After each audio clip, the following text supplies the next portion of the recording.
Well, folks, well, well. What have we got here? It's another porch rocking chair take. Well, I'm gonna wait for a few more people to join in before I go in on it, I guess.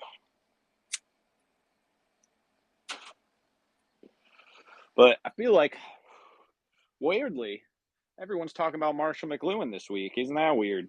Isn't that weird? When I first got on this internet thing, this Twitter thing going on, Marshall McLuhan was pretty niche conversation fodder, even though he was considered the patron saint of the internet by like Wired magazine back in the earlier days of the internet. Start to make you wonder why all of a sudden all these people all at the same time are saying that Marshall McLuhan is someone we don't need to worry about anymore. We're done with him. We don't need to learn about media ecology. Yeah, that's a irrelevant field. That's a complete nonsense field. What we need to talk about is evolutionary psychology. That's the hard sciences, is speculative, evolutionary, psychological, game theoretical understandings of everything. Not media ecology. You don't need to know about the printing press, Gutenberg. Don't need to learn about transistors. That's irrelevant. You don't need to learn about how fucking mass electrification fundamentally changes the psyche of the entire human population. No, don't worry about that. Don't worry about that. People are the same as they always been. It's all evolutionary psychology, you see. It's all one game we've been playing this whole time.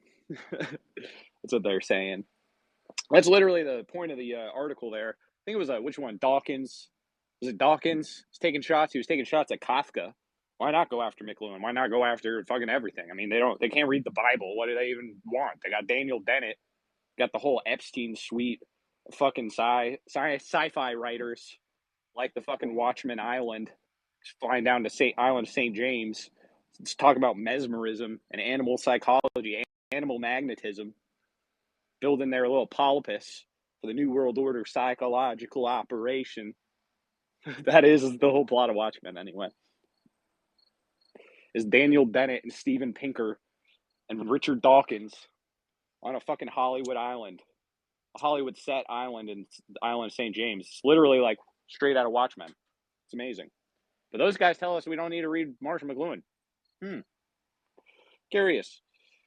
What's funny is that in their little histories of this, they have accurately surmised that Marshall McLuhan had an amazingly huge influence on what's called critical theory, or French critical theory, as I would call it, through what they called McLuhanism. I can't do French.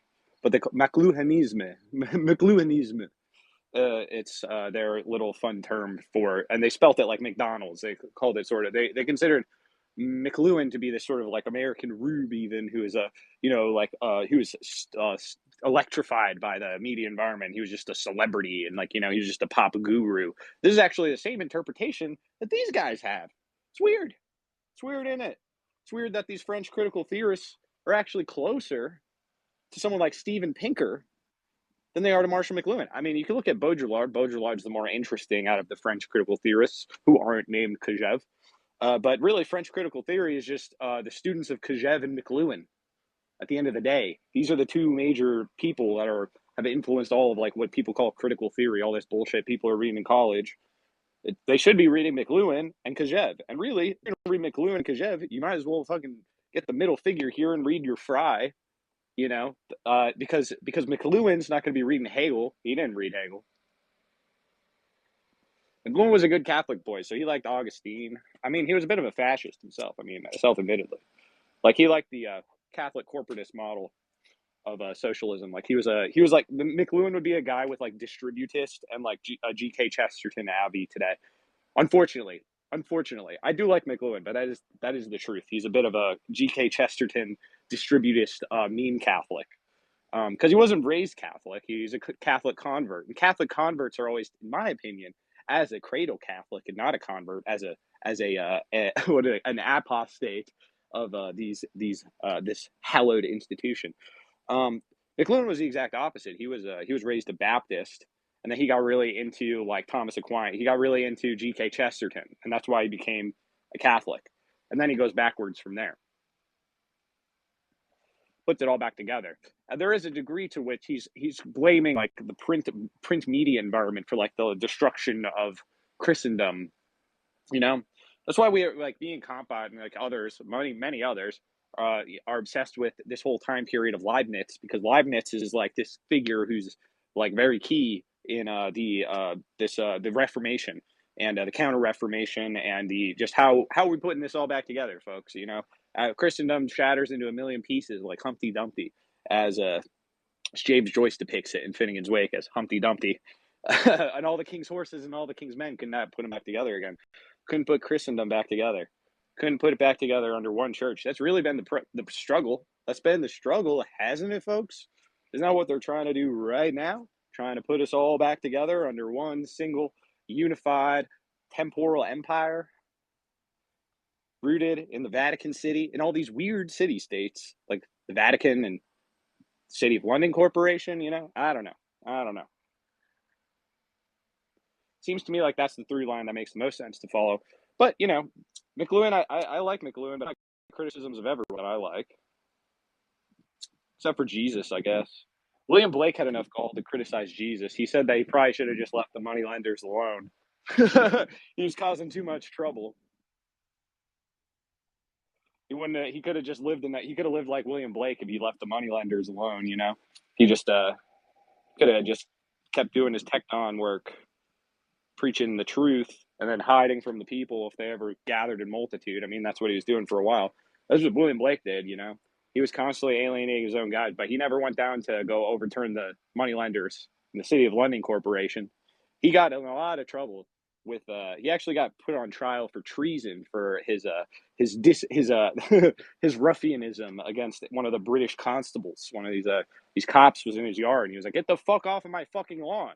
And he gets almost goes to jail for treason because he was wearing a beanie, like, you know, he was wearing like the fashionable Jacobin hat, you know.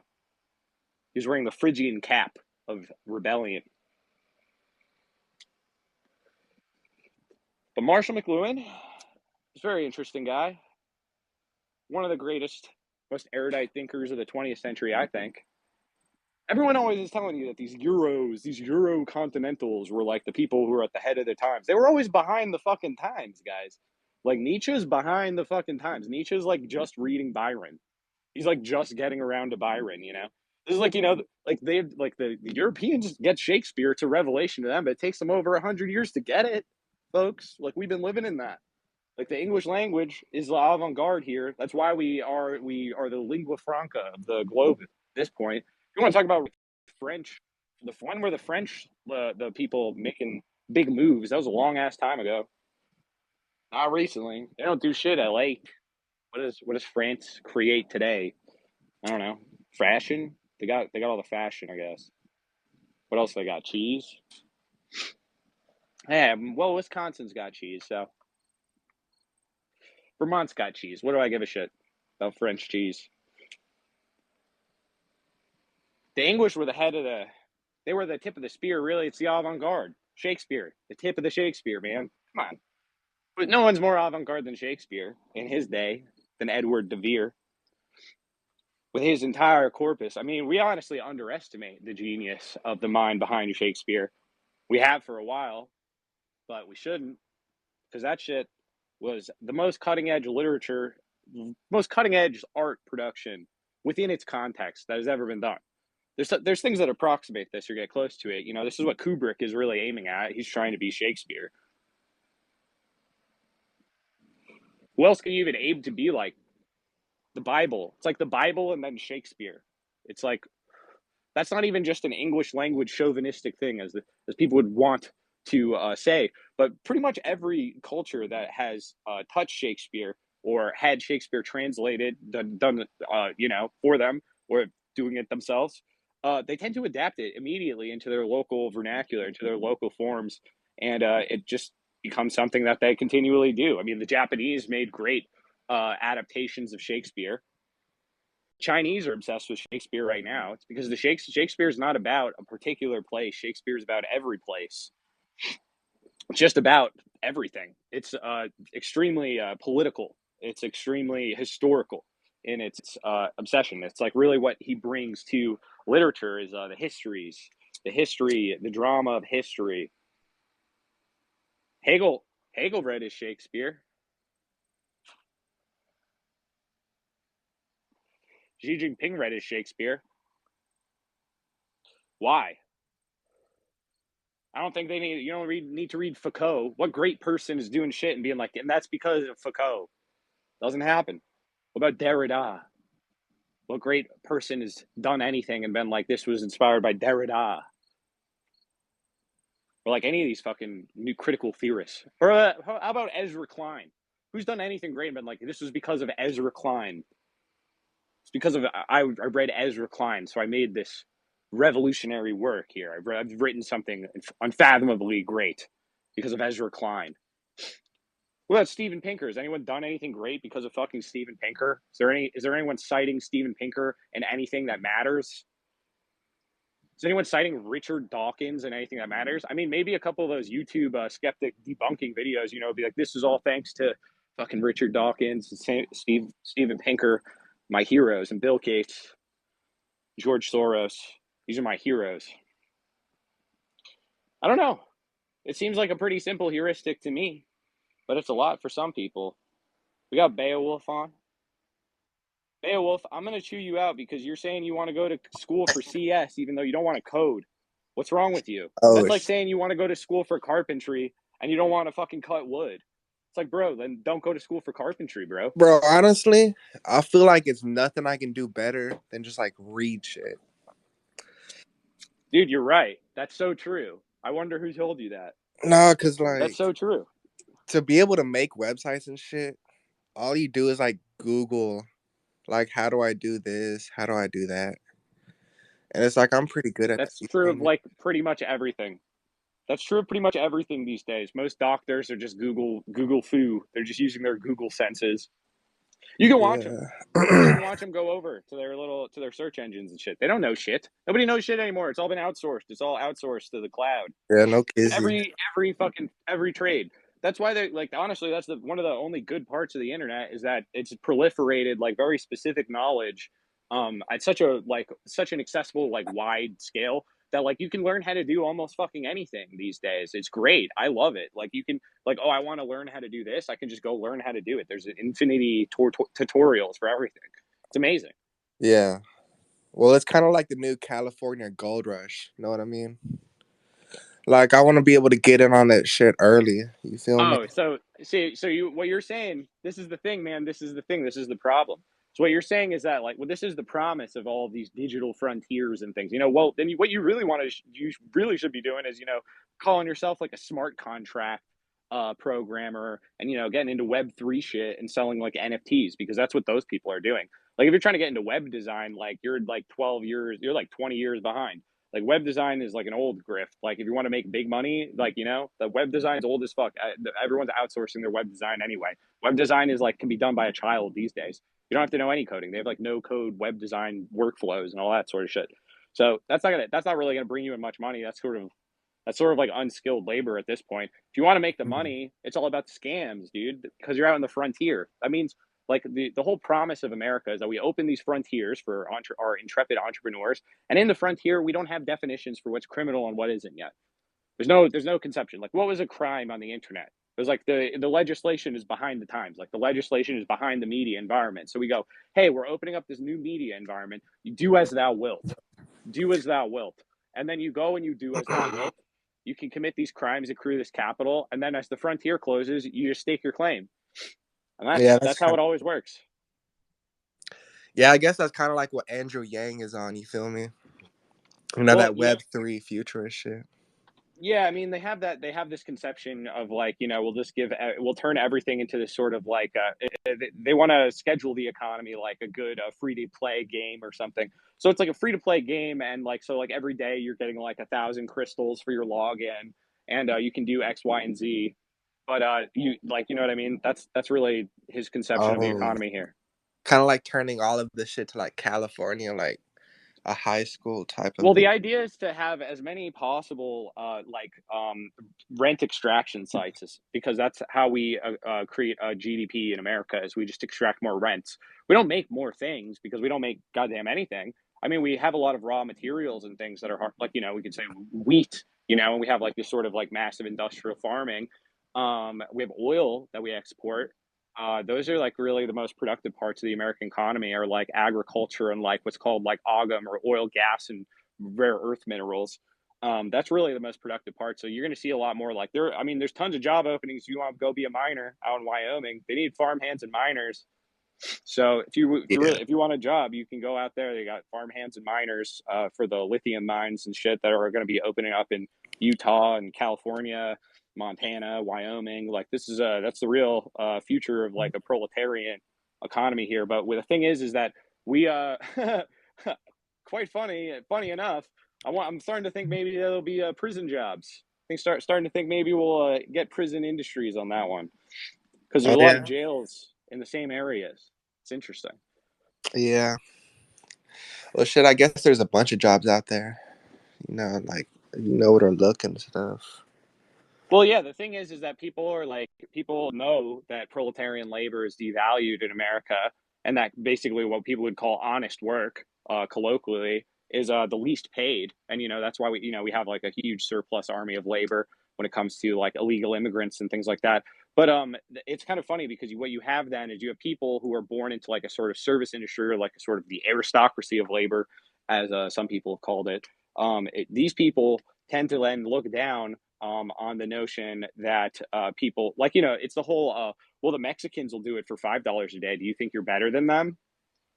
Like why should you deserve more money to do this manual labor, etc.? Like you're spoiled for thinking that it deserves anything more. This is Yeah, I literally an relate to that. attitude people have. That yes, exactly, but that's precisely why service workers are in alliance tend to be against the interests of the proletariat. Do you see? Do you see, my Yeah. friend? Bro, I really get it all from my dad, you feel me? My dad just be, like a project manager on his computer and shit. And he's the one like, like managing all the, real traders, the real proletariat, you feel Yeah, me? so he can get a raise if he can bring their wages down. That's Well, how that our works. company actually does good for our workers, you know what I mean? Yeah, Our of course, company does everyone's good for does. them. So does mine. They be throwing like parties, giving them raises and shit, per diem. We make a bunch of money from the storm work because I'm from the south. You feel me? We be having like hurricanes and shit, and whenever we fix all that stuff that the hurricane, the government be paying us, these companies be paying us. We make nothing but money. You feel me? Well, yeah, but that's exactly what I'm saying is like the problem. That's like the problem with thinking that like that type of work is proletarian labor is that it's not. And the interests of that type of work are actually at odds with Ah, the interests of the people, let's say, your dad manages. right. Okay, so what class would you say that like fixing like nature is kind of like fixing the roads and shit? That You think you that's sound just like a priest, maintenance? right? You sound like a priest, right? You're talking about spiritual maintenance of a society now, so you're like, oh, you want to be a priest. That's what you're Yeah, saying. kind of like a Brahmin. You feel me? Yeah, yeah, literally a priest. Yeah, priest slash teacher. Yeah, I mean, I understand the draw to a type of almost priestly vocation, but I would recommend if you're going to go that route, then you should just be a prophet instead. Wait, because the priests are all corrupt. You don't want to be a part of this clerisy. Mm. You want to be a priest? That means you got to preach what they tell you to preach, my friend. That's what a priest does. Oh yeah, that makes sense. So, I mean, you can. Do you want to who does stuff like that? Activists. You could be a climate activist. That sounds like what you want to do. You want to be a climate activist. And so you'll make a ton of money. Everyone will think you're Shit. like a saint on earth, right? You're like a cultural figure. You can get interviewed in magazines. You have this magisterium about you. Oh yeah, Yeah, I mean, that's an interesting idea. I kind of grew up around that shit. People thinking they're super special, like Playboy Cardi type shit. These well, I mean, people. Cardi's a prophet. He's not a priest. That's what makes Cardi interesting. You think so? Well, yeah, because who tells Cardi what to say? Shit, I don't know. Nobody I tells think he's Cardi what real to say. influenced by Kanye West. You feel me? I think Kanye West is like the most Kanye's influential one of the artist. Like, greatest prophets alive. yeah, Kanye really started all this shit. You feel me? Fashion, That's what a prophet music. does. Yeah, he's the prophet, man. Kanye is literally a prophet. He depicts himself as such. He used to present himself more messianically. You know, he was like, I'm Jesus, I'm Jesus, like where I'm the same. But then he humbled Uh-huh. himself and he's like, nah, I'm more like Pablo, like Saint Paul. I'm just an Mm. apostle. Yeah, with that Life of Pablo album. Yeah. You know, the Pablo is supposed to represent like a bunch of different people, Yeah, like Pablo Paul, Pablo, Picasso. Picasso, you know. And even like, well, I don't think Kanye is a saint, you feel me? He Well, be no. sinning way too much. Well, well, I mean, the thing is that there's not really like a saint is. I mean, what's a saint? You know, where does this come from? There's really like the saint Like is who the just church venerates. Like a church yeah, venerates but them. there's a lot of saints who were sinners. It's not like saints are Yeah. like unblemished from the beginning of time or something. Yeah. Whoa. Honestly, I be influenced by my Muslim friends. And they're like, oh, prophets have to be perfect. They can't ever sin and shit. And I'm like, Yeah, hmm. the I'm Islam like, kind that's of not what the spins off Bible of says. The Bible Islam. be having a Yeah, different interpretation of that shit. yeah. I mean, in the Bible, it's the things that are low are here to humiliate the things that are high. You know, so it's you know, Mm, the stone that was rejected is the keystone. yeah. I don't know. My problem with that is, what if you really know that you're special, though? Like, I'm not like these other Everyone's rats, you fucking feel me? special. Everyone's the same way. Everyone thinks the exact same way as that. That's like the least unique thing to think, actually. One of the most unique things to think is I'm just like everybody else in every way. That's the most That's way unique thing to harder to think. think. Yeah, that's way You harder to think it's think. harder? Yeah. Well, shit. Like, I feel like, well, I'm a Marxist, you feel me? I think our life is shaped by the economic factors that we By grew up with. class. Shit. By Yeah, class, class yeah. and all that shit. We actually prove that that's true because your worldview is pretty much was like is very much shaped by the class you were born into, as Yeah, we've discovered in this conversation. So I'd agree with you. I'm a Christian and a Marxist.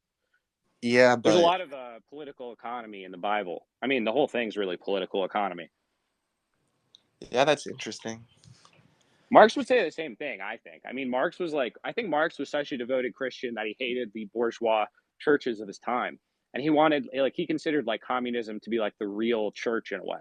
That like the movement of these working people is the same thing as Christianity and has been from the dawn of Christianity, because Christianity was a religion of the proletariat, the Roman proletariat. That's where the proletariat comes from. It's a Roman class.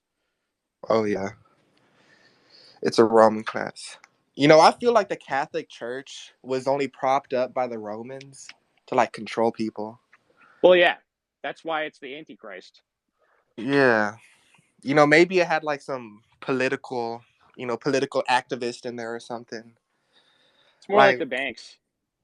I really don't know why this Catholic Church even like propped up. Like, who even started it and shit? Well, Like, the who thing started is it? that it develops over a long period of time because the church obviously isn't only there. The church it spreads so far and wide that it influences the entire globe pretty swiftly. Especially if you see like things like Manichaeanism and spreading east. They're also spreading like with a lot of Christians. Christianity, Mm, like for instance, Genghis Khan's wives were all Christian, the majority of them. really? I didn't know Yeah, that. it was one of Christianity was one of the recognized like one of the religions of the Mongol Empire. They had like they that like in that way like their official religion was sort of more Manichaean because Manichaeanism was this type of like ecumenicism amongst these types of like Eastern monotheists like Zoroastrians and Manichaeans and stuff like that. Right. It's a whole history to it. Yeah, it's pretty Shit. tight. It's pretty tight. And Buddhism was also one of those in the Mongol Empire. And then through that, you get a Pure Land Buddhism, which is basically just a recapitulation of Christianity, Christian metaphysics, anyway. Yeah. Pretty cool stuff, man. I mean, it's like really important, influential stuff. But you'll see tons of class analysis in the Bible. It's really all about that. Mm. I don't know. Shit. You know, Jesus said that like it's harder for a rich person to enter heaven than for a camel to go through a ring's eye. Yeah. Or Do you know what a camel is? nah. In that context, it's actually the name of a nautical rope that was made from camel fur. It was used in rope making often. So this is a really strong and thick nautical rope for boats because Jesus was a shipbuilder. That's what a tecton does in Galilee at the time. They had a So Jesus, in that way, it wasn't even just like this. We have this image of like this independent carpenter, but no, like at this time, if you were working and you were in the shipbuilding industry, that was like the early early factory productions. You know, this was like an early trade guild type stuff. So Jesus was actually a member of the proletariat. Mm. Member of the proletariat. Yeah. They existed back then in the Roman times. Yep. It's a Roman class, as I told you. It's a, oh shit! Isn't that where the word even comes from, bro? Yes, that is the origin of the word. You think Karl Marx knew that? Yes, he did know that. Mm. So did Interesting. Engels. Engels was raised in a devoutly Christian household. All of his family were pastors. They were like hyper. They were like a type of like Reformed Calvinist. And that was like the vocation that he was going to be going into. You know. Um, Okay.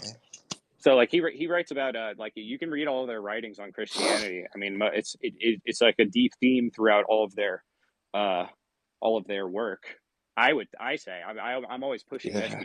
because like when Marx says like the abolition of religion, he really means the abolition of idolatry.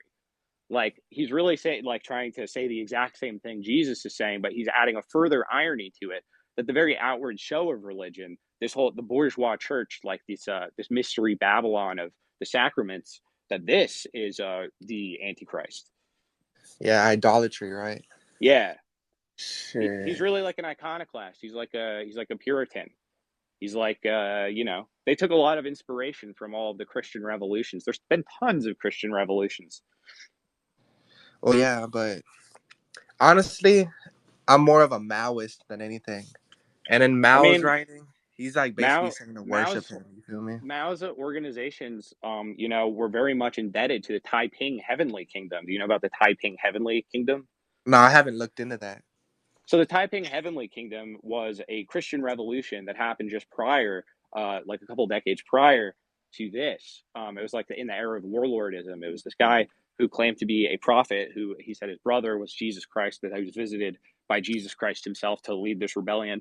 And they won. They established the Taiping Heavenly Kingdom. It kind of falls apart later in his life as he like Mm. dies, and it's like who inherits this kingdom. But a lot of the people who were involved in that became communists.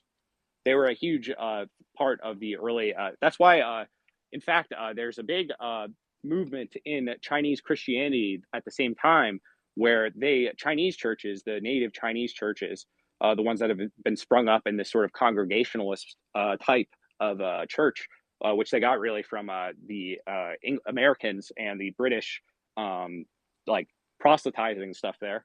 They built their own church there.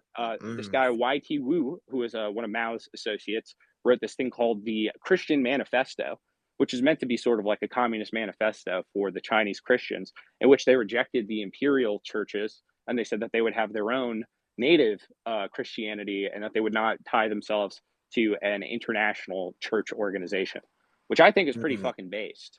Yeah, that's interesting. Shit. I guess they have like a bunch of theological contributions to how we should even interpret the Bible. They really, yeah, they have a lot. There's actually what's really cool is that they've started going back into like after the kind of period of Chinese iconoclasm of history and the Cultural Revolution. They've started to go back and more like appreciate how ancient their tradition is, how old their history is, because you know you can correlate things like the astrological predictions and prophecies and things of these ancient Chinese sages throughout all of Western history, and we can just put these things side by side and see if there's any resonances there. I think it's a very fun experiment because I believe there's tons of them. I think I've actually been entertaining the possibility that the Magi described in the New Testament were actually Chinese Zoroastrians who are heading across the Silk Road because What? because at the same time the Chinese had a prophecy that a son of heaven. This was all like there's the whole messianic time period where people are expecting this Messiah, this Son of God, to come to Earth, and for you know in this time of like the proliferation of monotheism was so global in its scope almost the obsession with this concept at the same time. I think it has to do with the facts of the specific astrological alignments in the sort of like great year of the precession of the zodiac at the time, because they're all looking up at the same stars, and they're the stories they tell about these stars and like the symbolisms, the things that they mean, tend to Right. be fairly similar. That's interesting. So you're saying that like the Magi kind of came from China, which means Well, that that was not Jesus' birth uncommon. itself The is Roman kind of Empire like a had contact not too long, pretty much at the same time with the Chinese. wait, wait. Can you repeat that again? Sorry, I didn't catch all The that. Roman Empire of that time period, the Roman Empire of that time period was Right. already like entertaining like ambassadors from the Chinese Empire, like across Mm. the like across like it was a they'd integrated this world trade network That's really. crazy. I never knew that. So I back mean, then was yeah. China still on its like independent, nationalist, Well, the thing you is know. that the norm for most of history is for China to be the most like wealthy state in basically the whole world. They've had like the most stability through the most time out of anywhere in the world. They have like big wars when things fall apart, and there's like tons, and they have like it's like huge fucking scope wars when shit falls apart. But when they're all back together, when they put it all back together, it's called the Middle Kingdom for a reason, because the trade networks like all lead to China. Like all the kind of the sort of flow of goods and peoples sort of leads back to China, which is why they're like perfectly primed to sort of like ultimately have a lot of soft power over the entire globe, is because they're like stationed in that exact end of like Eurasian trade, and from India and from all these things. They're so located across where so many of these goods are produced. Yeah, it's like they're never gonna go away. That's what my family says. The Chinese are like cockroaches. They'll spread Well, all over the world. I mean, I love the Chinese, man. I think they're fascinating. They have one of the Oh best yeah, for literatures sure. in the world, and I think their philosophical tradition avoided a lot of the pitfalls that the sort of Greek and Roman tradition fell into. The Chinese are more pragmatic in that way. I think that Yeah. Chinese philosophy is actually pretty popular in America. Like, Mhm. the real Yeah. the real sort of irony is that like American propaganda is like the Chinese have abandoned their traditions for this. Like they're like auto colonizing themselves with Western ideology or Right. whatever. Like that's kind of what the idea is when we Yeah, do bro. anti-China. Literally everybody around me be reading that Chinese religion. Buddhism, Taoism. Even Confucianism. Their philosophy has helped us a bunch over here. I feel like Well, that's yeah. I really. mean, I think that there's like tons of like the Taoism especially is super influential, because like the Taoists were like also like alchemists. Like they did a lot of experimentation Uh in huh. the physical world. So a lot of like alchemical technique spawns from Yeah. there and comes across the Silk Road. The It's Silk kind of Road's where Mao huge. Zedong got his dialectic from. He be writing about Taoism a lot.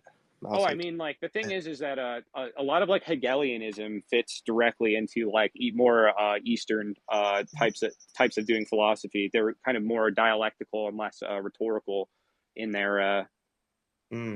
their You works. know, kind of like self help. You know what I mean? And trying to Well, live like I a don't good know. I think Christian life. it's more like dealing with the reconciliation of opposites. Yeah. Shit, that shit's hard nowadays. I feel like. Yeah. I Well, don't it's been nice know. talking to you, Beowulf. I'm gonna let someone else on.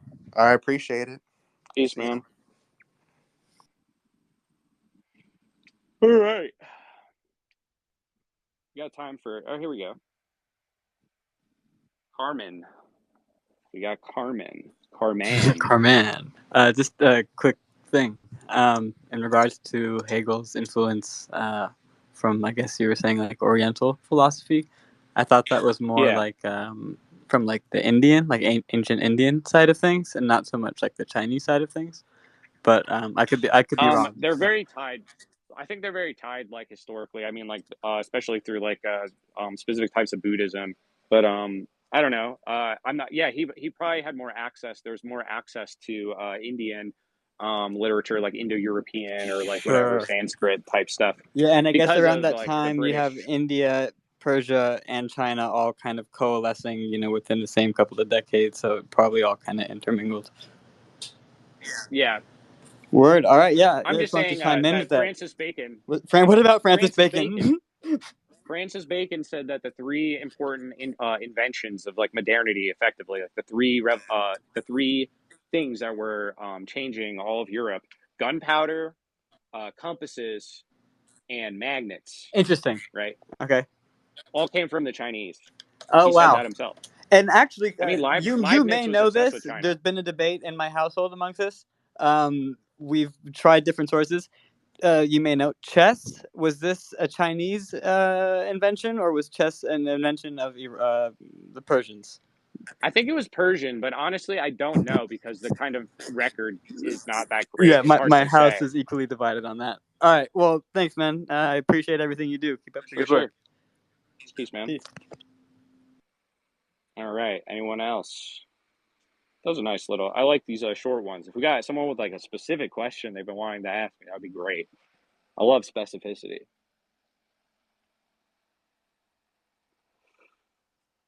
Anybody?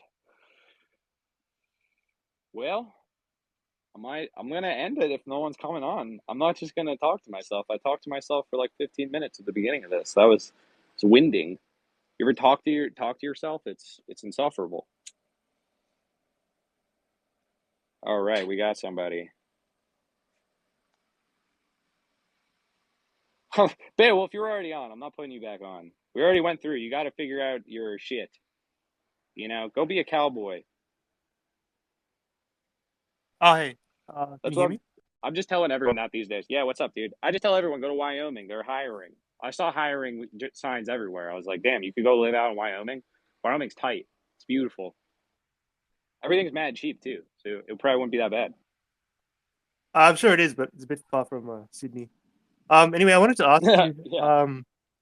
I know you really hate psychoanalysis, but sometimes, like, when you're dealing with someone who, like, a liberal, for example, um, and there's just like you really just can't cross any common ground.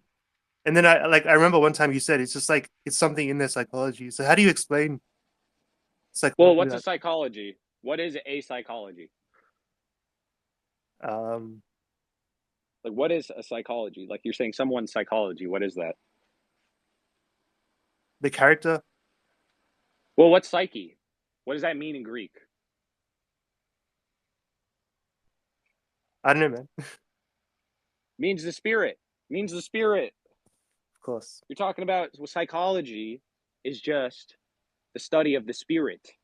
Okay. So yeah, I don't like a lot of psychoanalysis, which denies the existence of a spirit in the first place. But yeah, you can read people's spirits for sure. They're constantly communicating them to you.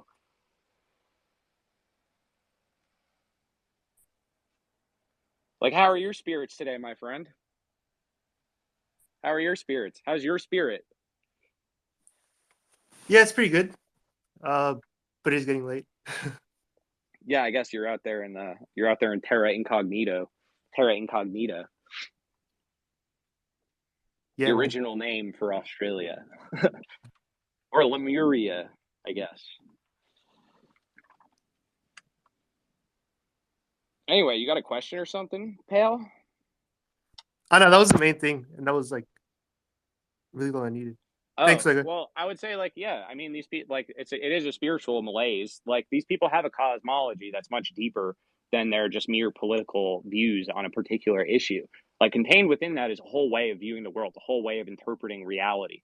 And they that's the real question here is like what world does their spirit believe that it exists within in a way, you could say. And the world that they believe they exist within is not the world that you believe you exist within. So you have to be aware of that if you actually do want to communicate with them. You have to understand what their imagination is, like what do they imagine the world to be?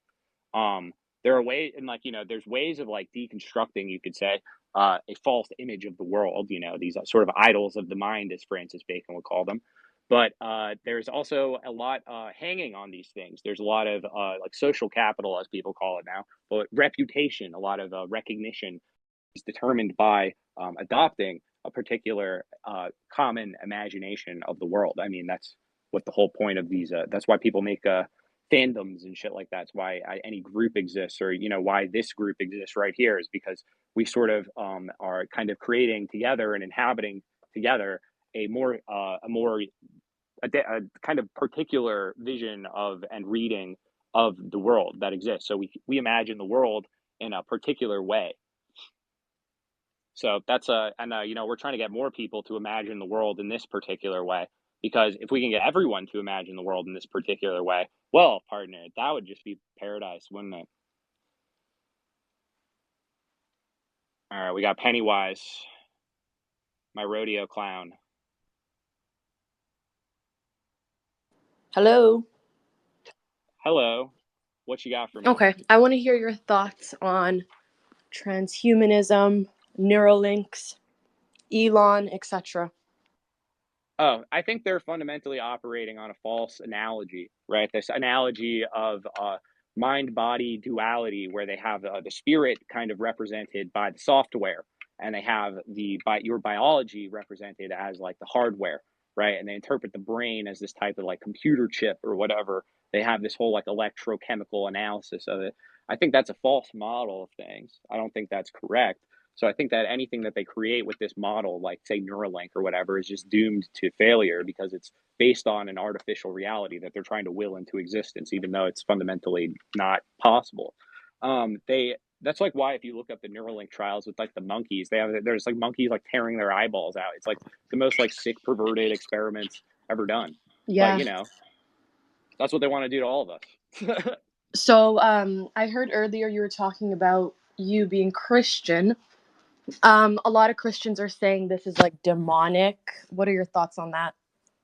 I mean, in the exact like meaning of like what does it mean for something to be demonic, right? Like, it's actively like attacking the spirits of people, you could say, in a way that's deleterious to their health in all ways. So I don't know what else you would call it. I think that's a fine shorthand for something like that. Surprisingly, I completely agree with you. Okay. I thought you were going to say something completely different. Okay, that happens a lot. A lot of people think I'm going to say something completely different.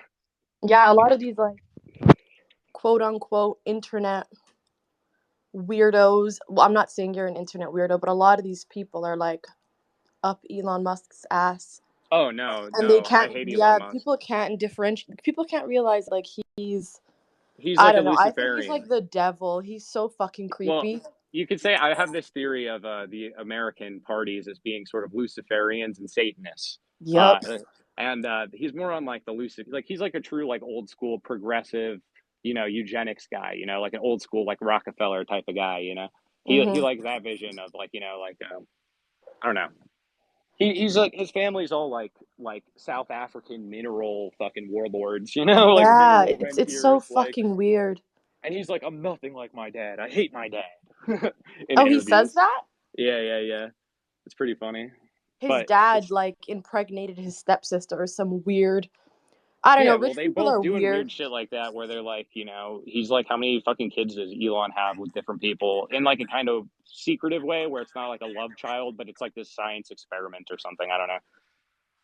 Oh God, he doesn't even. I don't know why he thinks his genes are all that good to be passed on. Like he's fat and gross. He doesn't even do anything. Like he never invented a goddamn thing. He just had money invested in the right things at the right time, and he has just like a good sense for things to invest in. But partially, what that means is that you just have good connections to make those things profitable through like manipulating legislation and things like that. So, Wow. Okay, I'm surprised. I thought you were gonna be Team Elon. Okay. oh hell no, hell no! I say we send his ass to Mars Yeah, alone, one way ticket. exactly. All Okay, right, I gotta cool. get back to work, but okay, I'm gonna continue listening in the sidelines. All right, peace. All right, Carmen, we already had you. We're gonna go with this guy, Monsoon. What you got for me, Monsoon?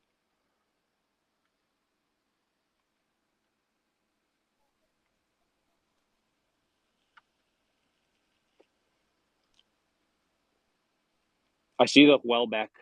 That's Welbeck, if I'm not mistaken, right? Come on, man, Monsoon. What you got for me? I put you on. I'm gonna take you out. Take you right out. Don't take me off. Okay, there. What you got for me, pal? Just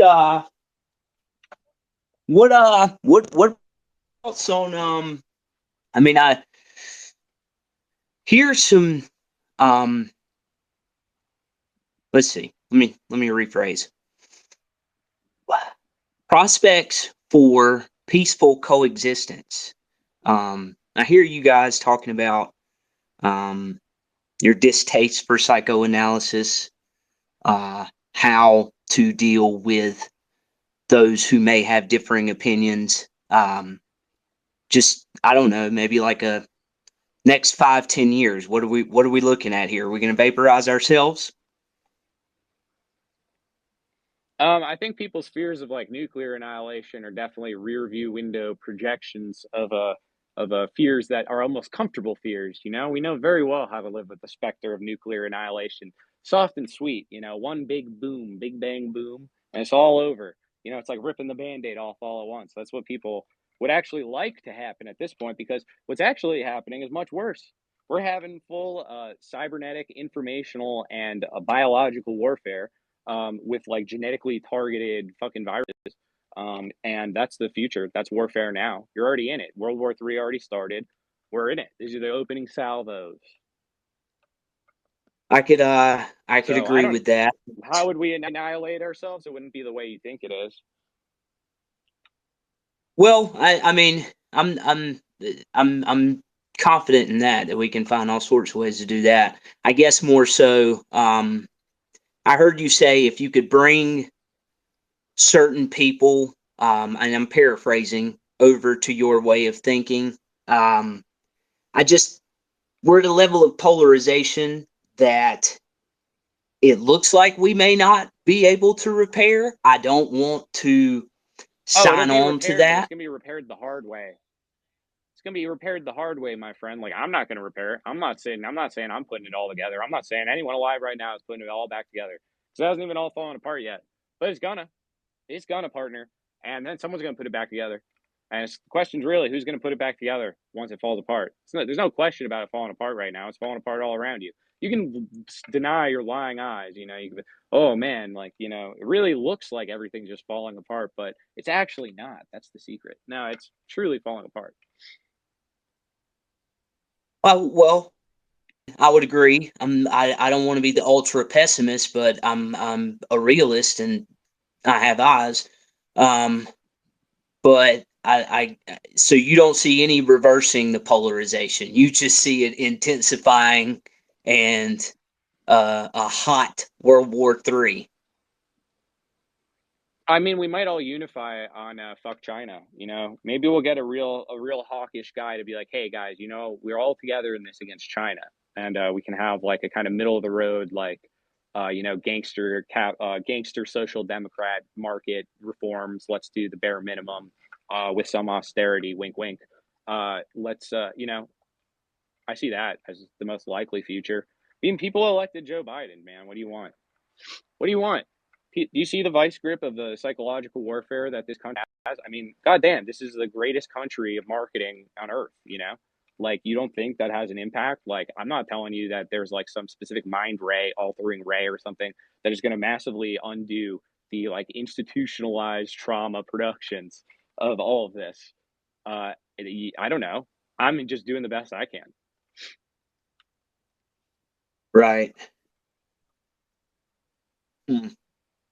What else can you do? Well, what do you think about this these rumors about a Chinese Russian alliance that doesn't really I bode well for us for all versus China? I think China is actually smarter than that, because what China is doing is trying to play the middle term between these all of these interests, as opposed to choosing explicitly one side. China. If you're talking about world leaders that have the longest range of vision for and imagination for like the production of their society and their civilization into the future, it's China. They have really long plans. They're not gonna risk their shit on this sort of thing, you know, because they have much bigger goals in mind. So they're trying to portray themselves as basically the same person in the room with all these fucking global lunatics. And you know what? It's actually very appealing to most people in the world. Most people in the world are having a better and better impression of China because they don't fucking try to psychologically manipulate their populations. They just help them build infrastructure and shit. And they're actually very lenient on their loans in a way that the IMF isn't. So, what is your So qualm with China? I don't have any qualm with China. I think they're the good guys here. Okay. I really don't. I mean, do you know what kind of part of the country like the Chinese like? You know, like Xi Jinping was like studying in Iowa. Like he was going there to like figure out like our way of doing agriculture, like this type of like massive agro biz that we do out there. Mm-hmm. He was like in the like that's like that was one of the most brilliant things Trump did was he changed the ambassador out to Xi Jinping with the guy from one of the representatives from Iowa because Xi Jinping loves Iowa so much. So uh yeah, I think that shit's cool as hell. They actually have a ton of appreciation for America. They're built a lot of their economy off of a lot of American economics, like from the 19th century, particularly like the American system of economics, as it was called. They took a massive interest in. They Yes. love like they have statues of Abraham Lincoln. You know, they like they in some ways are like more in touch with a lot of American traditions than we are at this point. Except for freedom of speech. I mean, they have a pretty but I mean, what do you mean by freedom of speech, right? Like what is it? What do you want freedom of speech for precisely? What do I want it for? Yeah, like specifically what type of speech are you afraid of not being able to say? Um, well, I suppose dissidents. They're not very Well, fond what of is them. dissidence? Like what if you're what if like you are in favor of the things that your state is doing? Like as the majority of people are in China, they have like the highest approval ratings for most of their government in the world because they actually do feel represented by their institutions. So what if like you're like it's like dissidents against like you have like so in China for instance the dissidents that they're cracking down on are fucking libertarians and libtards. Like they cracking down on the people who are like we need to become more capitalist. Like they crack down on like the free speech of like the wealthy. Yeah, but I mean, it should all be allowed. Well, it's not anywhere ever. What's that? It's not anywhere ever. We don't have, when did we have free speech? Like, what do you mean by this absolute unlimited free speech? Do you think we should have, like, you know, unlimited child pornography production? Like, you know, No, like that and distribution, like free speech? no, no. I mean, that's not speech. Production and distribution. I mean, All right, so now you're talking about a no. pamphlet. Like, so now you gotta have licensed who's a licensed publisher then, right? Now you have a publishing licensing regime, right? Um, what, no, no, no. Okay, well then What how are I'm you going talking. to enforce like how are you going to crack down on the like illegal publishers and distributors of this sort of thing? Well, I mean, it's already a crime. Like that's a crime. So the Okay, but what possession. about people who say that what if it's brought to the Supreme Court or whatever and these people these fucking like progressive libtards they want to you know do you know have that protected as a free speech the way that pornography is in general. Well, I mean What's your it. opposition? It's the age of consent. I mean, and Well, that's okay, let's say I it's don't think purely it's purely realistic in the makeup of the court. let's say that it's all like 3D modeled then. We have to really build out this hypothetical. So it's all simulated, but it's absolute fidelity to reality.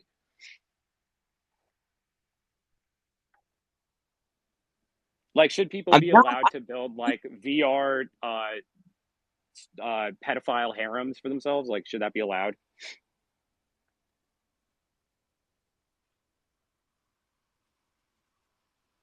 sorry, Just man. One asking second. questions.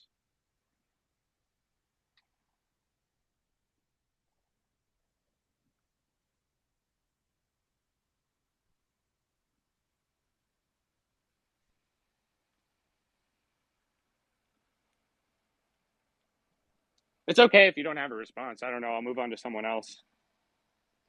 Yeah, I'm sorry. Two things at once. Okay. All right, man. All right, we got Professor Issa. Prof. Issa. What you got for me, pal? Oh, well, first of all, I just wanted to say, I hope you're well, whether it's, the morning or the night or whatever. Um, I had a question because I saw you made a thread, like, I want to say, like, almost a month ago now. And I found it really intriguing because you were talking about the relationship between um, Angles and, like, the Puritans. And I was wondering if you could, like, expand on that more because I feel like a lot of Yeah, sure. people's, So, understanding so of it is kind of Engels cracked wrote up. wrote Engels wrote like the history of the origins of early Christianity, wrote like a history of early Christianity or analysis of the early Christianity. He also wrote about like the peasant rebellions, like the radical Christian Reformation rebellions in Germany, and like the sort of class analysis of the Reformation. This is like something that he was obsessed with, was the sort of history of the church. And he already takes for granted that the Catholic Church is obviously the whore of Babylon. Really, I mean, he's not really entertaining the notion that the Catholic Church is the vanguard of communism, the way that some people would. But but so that already makes him a Puritan, doesn't it? Okay, yeah. I was just curious about that because I think that a lot of people when they discuss Puritanism and their understanding of it is filtered through a sort of misconception of like Well, it's like right-wing filtered evangelist through. politics. It's filtered through fucking hippie propaganda. Honestly, I fucking hate the hippies. It's filtered through hippie propaganda, which like through the Crucible and these other things presented McCarthyism as like Puritan, like as if they were like in the exact intellectual tradition of the nonconformists and dissenters in the Massachusetts Bay Colony. Like, oh, like we are like Ann Hutchinson and shit. We're like the Quakers. Like that was their whole fucking thing. Fucking hippies. So like now everyone has this misconception because the hippies were like, actually the founding fathers were racist. Did you know that? And it's just like, shut the fuck up, you fucking hippies. Oh my god. They've ruined everyone's historical imagination. I hate the hippies, man. They were the ones who was like, oh my god, America is like stained forever by the sins of empire. It's like totally irredeemable. Yeah, I think that they're scum of the earth. But that's all I really wanted to ask about. I should probably read more on it, but it's I just mean, kind of there's difficult tons. navigating. It's a really fruitful, and it's a really interesting way of looking at things if you start seeing stuff like that. But I would say also, like, I always recommend Michael Hudson's And Forgive Them Their Debts, because it's the best book on like biblical political economy I've read, where it's like explains the actual a lot of the radical nature of Jesus's parables in economic terms. Okay, thank you. For sure. All right, move on to the next one. We got some guy with a bunch of signs. I'm not going to try to read that. Carmen, I'll put you on next. All right. All right, Yav. What's up? Pronounced jaw. Ja. Um, Oh, you have a Thelema star. Uh-oh. no, it's it's a syncretic Christian symbol I made for myself. Okay. Um, You could just use a simple one though. I don't know. It's a little crowded for me, but I don't know. You do you. yeah, I like it. It has some fun behind it. I just had one question. I just need a reference from you. There was a book that you and KB talked about on Pseudodocs a while ago. I can't find the episode, but it was someone who wrote a book. I believe the title was A History of the Future, who was like a Scandinavian author and then killed himself right after. I wanted to know if I was right or Ooh, not. that's definitely a KB book. Okay. I remember that's a KB book. Would you mind if I I just don't know DM'd that him? guy. I don't know. All right. I'm not his secretary. All right. Peace out, Yeah, yeah. man. Have a good one. All right, Carmen. Oh, hey. What's That up? book, it's written by James Howard Kunstler, the one that the guy was Oh, asking about. nice. Yeah. Also for Professor Issa, Not sure if you are familiar, but there is a nice reading on Engel's take on class structure and religion by someone named Michael Lowry. I don't know if I pronounced that correctly, but I just wanted to say that the conversation between you and the guy regarding China was hilariously awkward, but I bet very fun for you. And I'm not putting him down in case he's still in here. Yeah. But that was pretty fun to listen to. Well, I don't know. It's just sort of like a lot of people need to be realistic with like what is like free speech actually for. In my conception, like the Chinese would have more free speech because they're not hemmed in by American intellectual property laws. Yeah, I mean, it Like just seems like that's like what sometimes I want. arguments that people have, or if you even want to call them that, they like literally the thought ends at the period of the first sentence of the thought of the argument, and it's like, Well, they're actually assuming that you share the same, that you're imagining the same world. So then I just have to be like, well, I'm actually imagining this world. And then they recognize that the world I imagine is actually more real and then than they the one mute that their they mic. imagine. And then they mute themselves Yeah, because they're actually living in a false reality. And I've just disclosed something to them and rendered them entirely speechless. yeah. And I do that all the time. Yeah, I mean, no, It's I great. can't say It's that fun. I've always agreed with everything I see you tweet, but I think that you're incredibly smart, and KB as well. And yeah, no, it's my first Yeah, time I learning don't these think it things. really has much to do with like being smart. I honestly think that That it's was a like an act of imagination. Yeah, No, that was a pretty I honestly do believe simplified that though. word. I'm not used to Yeah, no, I public know, I know. speaking, and It's I all good. consider I'm this not public trying to speaking. bully you. I'm not trying to bully you. I was just trying to make a further point because, like, I don't think I'm the smartest. I'm not that smart. Like, I'm not like the smartest person in the fucking world or anything. I just read a lot and widely, so I'm trying to like put together like an imaginative vision. Like, I really want to follow the Blakean coda of like you're either enslaved by another man's system or you create your own. So I've endeavored to create my own, and everyone I think who endeavors to create their own system in that way converges upon the same sorts of things. I agree, and on that topic, if you don't want to talk about this, I understand. What do you think about Ghazi and that whole thing? Just speaking of, like sort of movements that are, dedicated to whatever. You know what I'm talking about, right? This No, I have no idea. the Black Hammer group was this like Oh, that seems like Fed shit to me. I don't know. right? I No, don't feel totally. like yeah. I don't know. That's exactly what I. Okay, cool. All right. That's Yeah. like my most. If it's like, oh, this radical group that's getting a lot of press coverage, I'm like, that's probably Fed shit. Like Yeah. I mean, you got to look for the things that aren't in the news because the news is like completely choreographed in that sense. Like literally. you don't get to just be on the news. Like what is on the news is a very high level decision at Yeah. major corporations. I mean, he was just arrested for a dead body found in his home, and I guarantee you, he's gonna flip. Yeah, we'll see. I don't know. I'm not paying attention to it. I don't watch the. I try not to watch the news. It doesn't tell you anything you need to know. Got it. It's just close in proximity, like as in like Well, I would mileage. recommend you should just watch the news if you already know that, like just as No, I like a meant this means of like particular watching a story. magician. No, I mean that too though. But all of this is Oh, like you're not like we don't get major coverage of things that are like actually meaningfully unfolding in the world.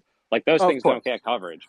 I mean, But yeah, you know, you just have to listen to Noam Chomsky to kind of understand that when you're like yeah. 14. I say you got to read the Gospels. That's the good news. Stop reading the bad news all the time. All right, but it's Yeah. been nice talking to you, Carmen. I'll put on the Yes, sir. next one. All right.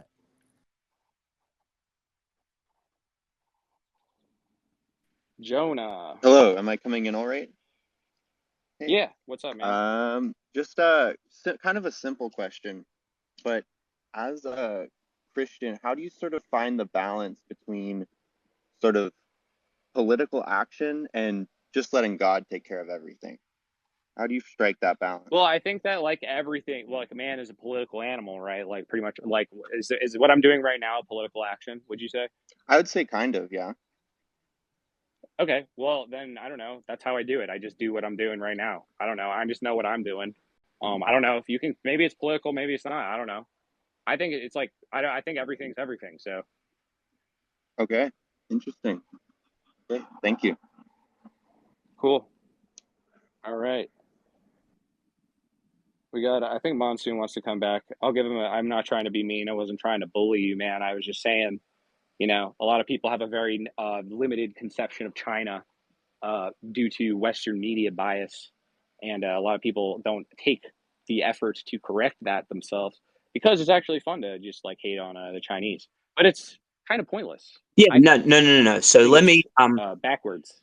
Yeah, sorry. I was typing. I've got another task that I'm trying to work on. That's all good. I just saw you pop up here. I mean, you and I we've exchanged a couple of messages. I'm not necessarily against China.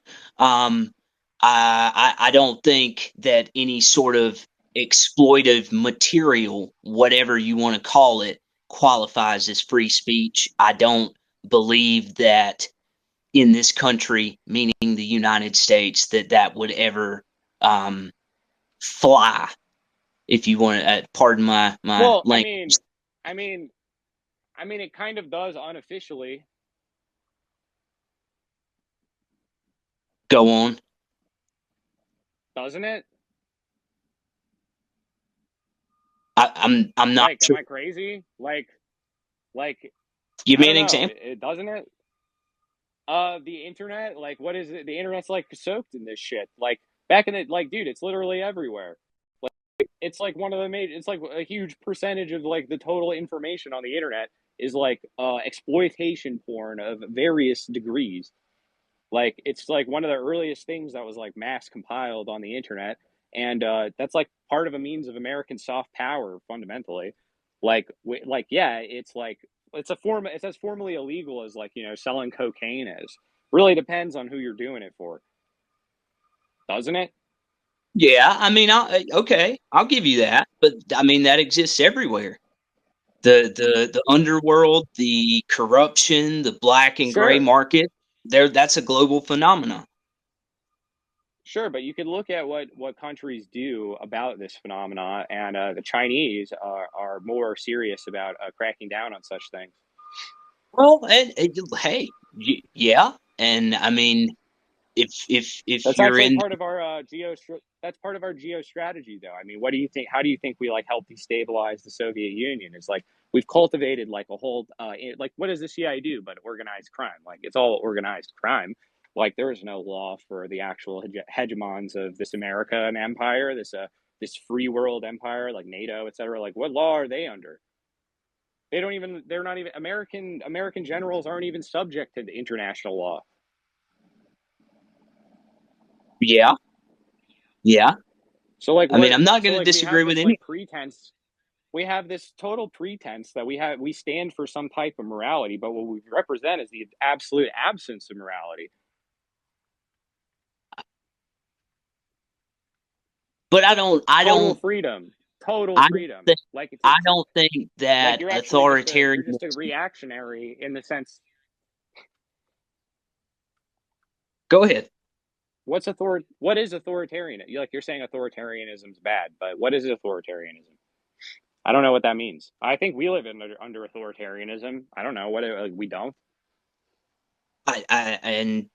We're certainly in a control state. Okay, we'll call it an expertarian society. It's a rule. They're not authorities. They're called experts. So we'll call it an expertarian society. Do we have an expert where we're ruled by the experts and you got to listen to the experts? You got to defer your judgments to the experts? I don't know. If you change the word for authority, then how are we not in a quote unquote authoritarian country? I would assume I'm not really here to argue against China, man. I was really trying No, to I'm more just so asking get. you. Like, what do you mean? You What do I mean describe them by? in this way. Yeah. Well, what I mean is the kidnapping and imprisonment of those who disagree with you. I mean, which cases in particular are like And egregious to you? Like, what person? I'm sorry, Were these people enemies of the people, or are these like shining examples of good citizenship? Like these people. Do you have any dude. I particular don't know. cases in mind? No, I don't. I don't, and that's what Oh, I'm okay. saying. I'm not here to rail against China. I mean, I think No, that I'm just pointing out that your imagination of it is you have all these assumptions that you haven't investigated. Like you're like, oh, they're just doing that there. I mean, never mind. We all know that America we do that here, right? We all know like that's not controversial that like, people get locked up in America for particular types of dissent all the time. I know, do you yeah, know how many people I know have had the FBI knock on their door I for look, internet I posts? believe you. I believe you. I know. So it's like, what are we really talking about? So it's like, if you then look into that, the incidence rate of things like that in China, do you think it's higher than here I when our really prison don't know. population is I larger can't. than theirs? our population? Yeah, we have more prisoners than China does. We have more what? Prisoners. Oh yeah, People in prison. yeah, yeah. Absolutely, absolutely. I'm So it's with like, you, which dude. one is actually like, which one is a police state? You know what I'm saying? Like, we call China a Well, police state, and it's like, well, what do we have? well, they're both. They both are. It's just Oh, one okay. So is we're more just both honest at. Are about they it than the equal? other. So is it we're. But in being more honest, is it also actually in like objective material fact, like less egregious to the population in pretty much all ways you could ask them? I'll give you that. I'll give you that. All right. Well, it sounds like I want that. I'll take that if you're calling that authoritarianism, whatever you want to describe that system as. That's what I want. Well, I mean, you've got to get the population on board with it. I mean, I'm totally with you. Oh no, I it's gonna happen. How'd understand they get it? How'd media. they I get it? understand. How did they get it? Did they elect themselves into communism, the Chinese? No, that's not how it happens. We got to have a revolution. We haven't unseated the ancient regime. They're Okay. still Well, there. that's I'm just not up for the armed revolution, man. I hear you. I hear you. Are you an But American? You're an American? You're an American and you're telling me this? Are you telling me you're not a patriot? Oof. You don't respect dude, like what is America but that readiness? What do you have to be proud of if not that? I'm a realist, man. I'm a realist. I Oh, so understand you're a like little oh obstacles to oh my that. God. He's a little Tory defender, a little loyalist in our midst. He wouldn't do what John Adams did. Shame. Our forefathers weep Well, that you would call yourself an American. I don't know, man. I'm just trying to learn and do the best I can, just like you said. But I mean So you don't want to have an armed revolution against like George Soros and like this whole like billionaire class of vampires that sucks the blood of the American worker. You don't want to have and like creates like endless wars and pumps us full of opiates and experimental pharmaceuticals and puts our children in prisons and brainwashes them in these like fucking sickening social experiments and whatnot. Like you don't want to lead like what? What, buddy? I don't know. Like I just like can't vibe with that. It just what sounds like cost? cowardice to me. What do you mean? Everything. What liberty or death? That's what the license plates say up here, pal. Where are you from? Ooh, Cavaliers. I don't know. Not feeling like you represent the spirit of America like me in Massachusetts, but I don't know. Well, we can Sound a little bit like a Confederado here. we Struck can a have nice deal with the ancient regime. we can have opinions, man. We can have different opinions. We can sit I'm down with the British. trying We can to sit down with the learn British. position. We can sit down with the British. We can come to a nice trade agreement with the British. Nah, man. Fuck that shit. We're tossing their tea into the fucking harbor, man. We're going all the way. We're gonna full send it. Samuel Adams. That's what I'm on. It's gonna take a while. We'll see. I feel more like a Yeah. Phineas Fletcher. I feel like a proto forefather of what the America that is to come, but I don't think I'll get to see it. But this one's not gonna last. This empire, hell no. None do. It's falling apart. Yeah, exactly. They only last around, they don't last that long. Yeah. Well, that's it, man. I mean, like I said, I'm not here to debate you. Just trying to kind of It's get all a Gucci, man. idea of where you're coming from. So that's it. I'm just here to make you uncomfortable. That's what I'm here to do. So peace, man. Hurts. What we got? What do you got for me, pal? I'm a member of CPI, right? Well, this is a think tank, not a communist party, right? And Sure, whatever you want to call it. I so, know what CPI yeah, is. but anyway, point is, I'm not here to just go defend the whole conference, right? But I was wondering. Well, I went to the CPI conference in Texas, and I kind of felt the same way about that. Like I felt like the sort of Boy Scout theatrics of it was a little jarring, and I didn't think it really represented any sort of like popular aesthetic. The problem I think is with the general like people who get attracted to these things is that they're like kind of like hyper rhetorical and like they're specifically like serious and things like that, and they're not really that creative in the sense of like they're like more like let's pay homage to X, Y, and Z, but it's sort of like not in touch with the actual spirit of things. Like I don't think that people like it's not going to attract people to want to go to that. It seems kind of cringe. Not gonna lie, I'm just telling you how I feel. I think other people automatically read it that way. I think there's like no reason to sort of act like the average person just respects people for putting on ties and waving flags. I think it's kind of silly in the 21st century. But hey, whatever you want to, if I'm not addressing what you were wanted to talk about, you can tell me if I'm wrong. No, actually, I really value getting feedback from people, right? So I'm not, how do you say?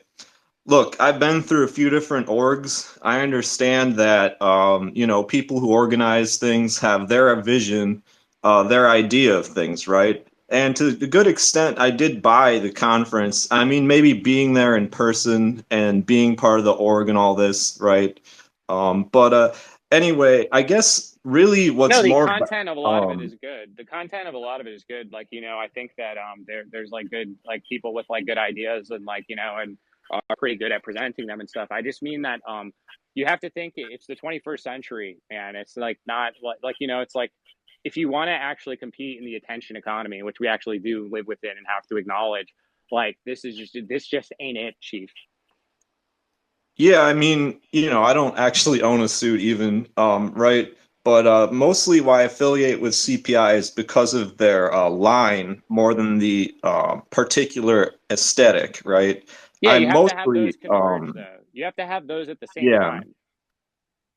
yeah, I know what you mean. And, so that's kind of why I wanted to just come on and see, like, what would advance things, right? Because for me, Reach out to people who are already like recognized as like people that like musicians and things like this. Those are really the people who you should be trying to get your message to. Is people who have large platforms already and are already sort of more in line with going things that way. I jokingly say I'm like, if you really want to talk to somebody, go talk to Kanye West. But you really should. Like, these are the people who actually are interested in funding these types of things. Obviously, to the point where like Kanye was going to run in he ran as a third party. There are people already who are like see things more or less headed in that direction. There are a lot of them just don't have an outlet or a thing to support. And I don't know. I think that you shouldn't be trying to produce something that isn't already there. You should be taking like the potentials that are already extant in the world and trying to develop those. So I'm saying you're like this seems to me to be like looking like sort of like the mourning of the lost potential of like the 20th century labor movement is what it sort of seems to me like. It sort of felt like it feels like going to a funeral home for this failed like ideology that was like fucked by the CIA and the FBI, et cetera, throughout the 20th century. All of these like labor organization groups and like trade unionism, et cetera, et cetera. Well, I don't think we're just going to bring this thing back to life just by doing a cargo cult of what happened before. Like, you have to have new ideas. Like, you have to be on the cutting edge of things. I think yeah. Well, I don't know, like doing actual things. Like, what I'm saying is like you should really be competing to provide services because the state is failing to do that. So it's like whatever party starts like providing services to people for membership starts doing a lot better. That's what you want to do. And then when you take over the state, you just like have everyone, you know what I mean? Anyway, that would be the smart thing to yeah. do. Yeah, no, that's and I've the first thing you said, second thing about maybe they call it mutual aid, some of these leftists, right? But That's trying bullshit. to, yeah, You don't right, want right, but mutual aid. You want to give things to people who can't have nothing to give to you. Really, like, aren't those the people who need things? It's like, mutual aid's already like, like, oh, we're not going to help like the poor. Like, we're just going to like insulate ourselves in this sort of like nepotistic friendship network or whatever. And that's basically what their whole politics is like yeah, they no, just like that's not what I'm referring to. So really, what I just mean is like, kind of having something to offer to people, right, that's going to bring them towards us, right? I mean, we have our optimism, right? Okay, so we can offer you something maybe spiritual, but what, having something more concrete, Debt you know, forgiveness. Have a yeah, carnival. Have a carnival, and you yeah, take someone, and you have like a whole thing, and you get someone to get debt forgiveness. The fund, the profits for it, pay off their debts for whatever it is. You're the Jubilee Carnival. You go around and you're just eliminating people's debts. What else could you do? that is a You'll get beautiful shut down thing, for that. honestly, to think about. You'll get Yeah, shut down for I that, and then really, guess what? Guess what? Why yeah, would yeah. anyone ever shut that down? And then guess what? Everyone loves you because you're trying to do something genuinely good, and you'll get a lot of opposition for just trying to make something like this happen. And that is actually how you build support, is by doing things that are actually like undeniably good, not like these like hyper partisan things. Like that's not your best foot forward. Like you're coming out there with like the pamphlets and the newspapers. I'll read my Reddit posts. People are sick of that. People want action. People want to see someone who actually delivers the goods, because nobody does that anymore. Yeah, I like that. What I was gonna say is the first thing you said is reaching out to, I guess, artists, musicians, these big influential people, right? That's really the thing that I was interested. Okay, sorry. There's a lot that Start you've doing told things me, like and a this. lot of Start it's doing very things like this. valuable to me. Start doing But things like this. Start doing things like this, and those people will reach out to you. yeah, The thing is like, what is yeah. CPI doing? They're just making newspapers. Like, go do something real. Like, go make something that the newspapers will write about. Like, what is this backwardsness? Hmm. Yeah. It just frustrates me. Like, everyone calls themselves an activist, but it's always about like consciousness raging.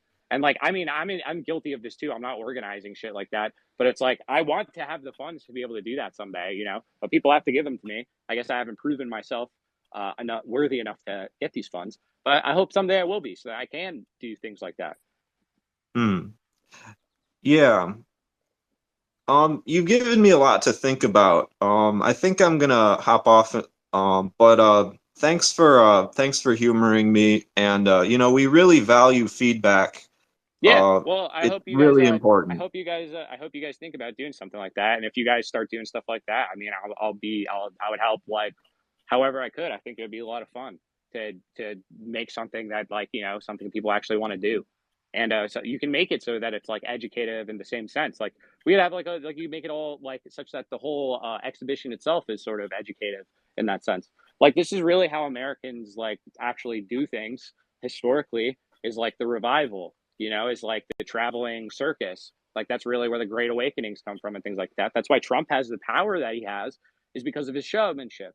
He's like Barnum and Bailey. He's going out there and he's telling people, he's trying to represent what they are interested in. And that's Yeah, enough for them.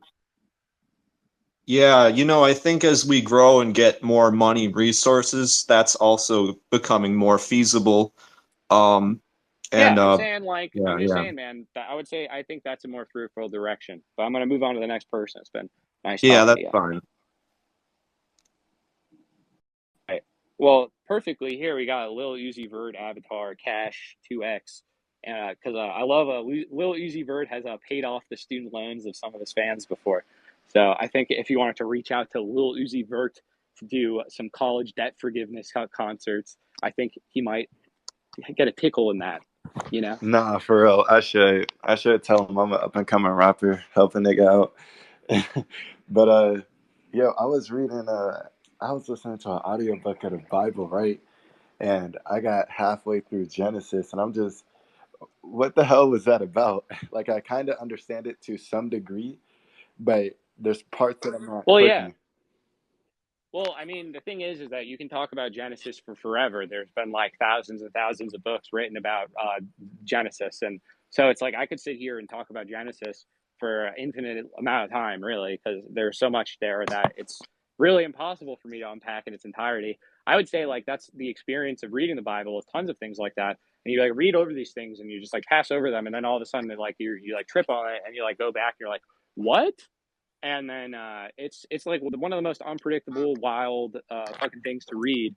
But the more you get accustomed to it, the more the meanings of it will resonate, because it's all commentary on other parts of it. you'll see how various phrases and things and specific terms will be reflected later and later and later and later, and how they undergo their own like sort of metamorphosis. So it's really like, I would say just keep going, pal. You can't just read it; you can only reread it, as Nabokov might say. All right, Pat, that's interesting. And it was interesting what y'all were talking about earlier, trying to get Americans on board with this activism thing. But to be honest, we need to break the two-party duopoly. We need a That's what new I'm saying. The political Big Ten party. party. I was talking about the Big Ten party today. I was saying call it the Big Ten party, and you put up a big tent, like an actual fucking big tent in like a field. You're putting up a big tent like an old style carnival, like the ones at the gathering of the Juggalos. Like you want to have like a physical big tent that you're building, and people will be like, well, I want to go. And like you have things going on, and people are like, well, I want to go see what's under the big tent. The Big Tent party. Like, what's this all about? I don't know. That's what America's all about, man. Put up a big Yeah, tent. I saw your thing talking about down with the LA, with the Californianism and to Americano something. I feel like Americornucopia. exactly. It's when I saw that European describing U.S. cities, I'm like, God damn, yeah, we got to get rid of this.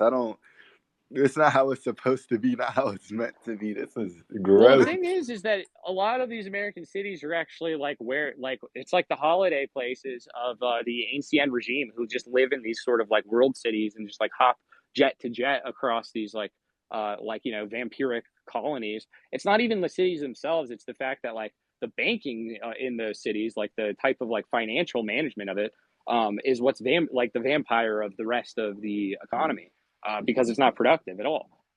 This is a good heuristic, but you can tell a lot about a society by what their tallest building is, right? Back in the day, your tallest building in the whole area would be a church, because that was the center of the town, right? The tallest building.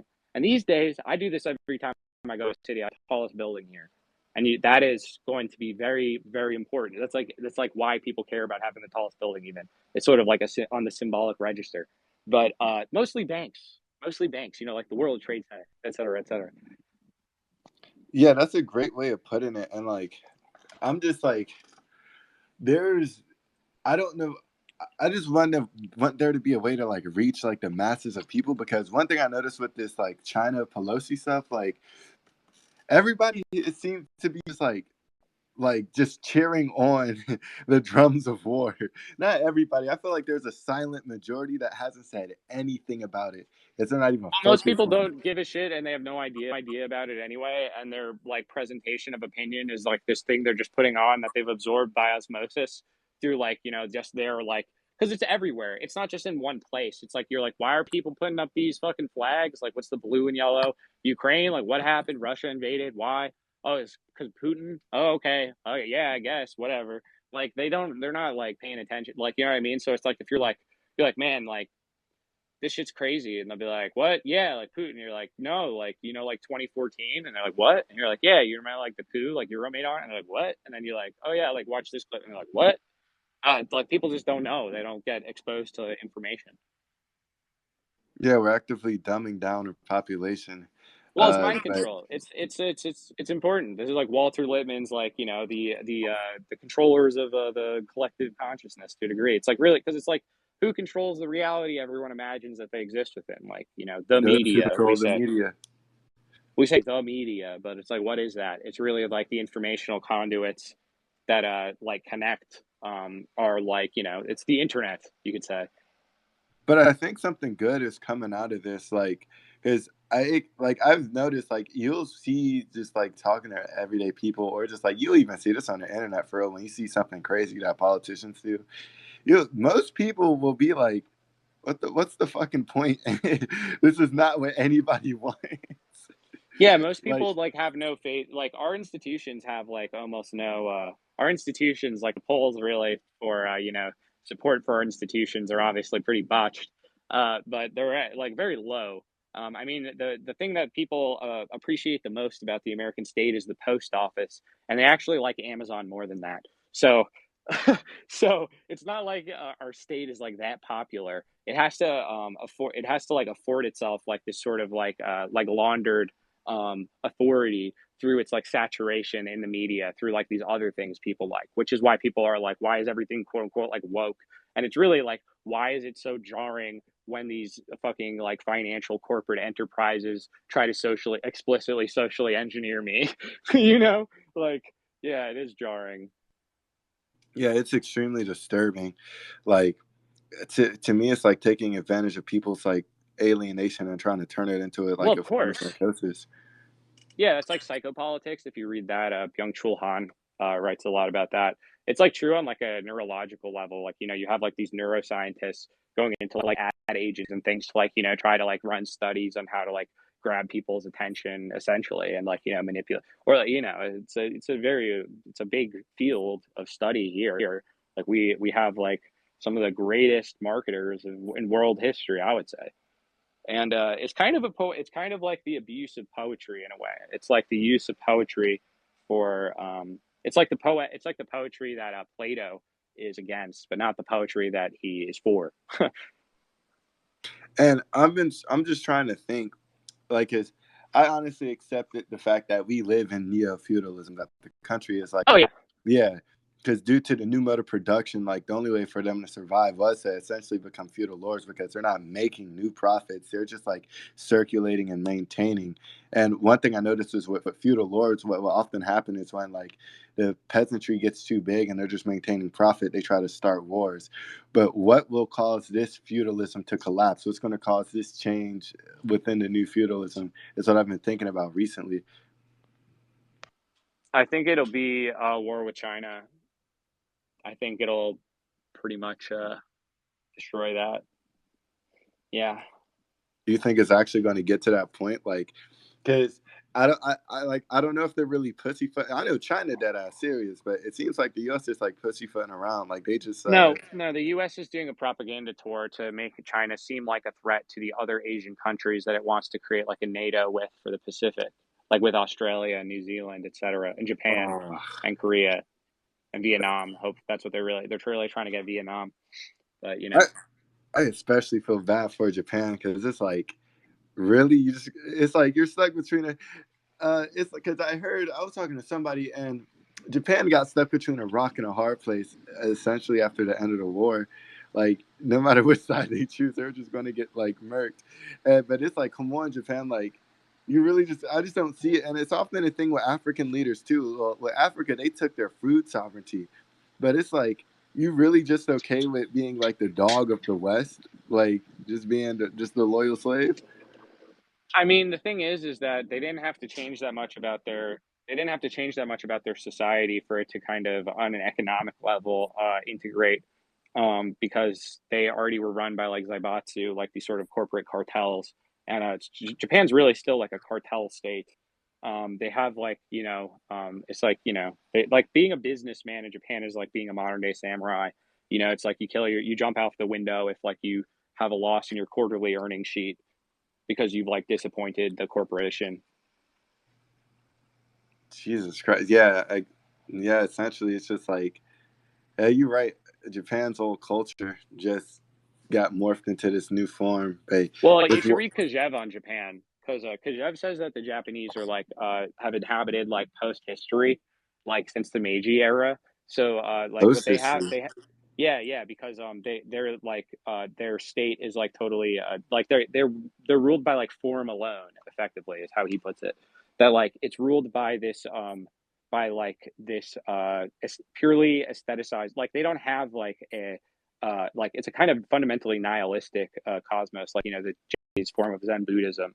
So it's kind of like that's why like Zen Buddhists like were the people like training the kamikaze pilots, because it's kind of like you embrace the form, like you choose to inhabit this form of the ideal or whatever, as presented to you, like sort of called, like you can sort of see this in anime even, and you do that, and that's all you do. There's no like revolution of things. There's just like people becoming like their destiny. You know.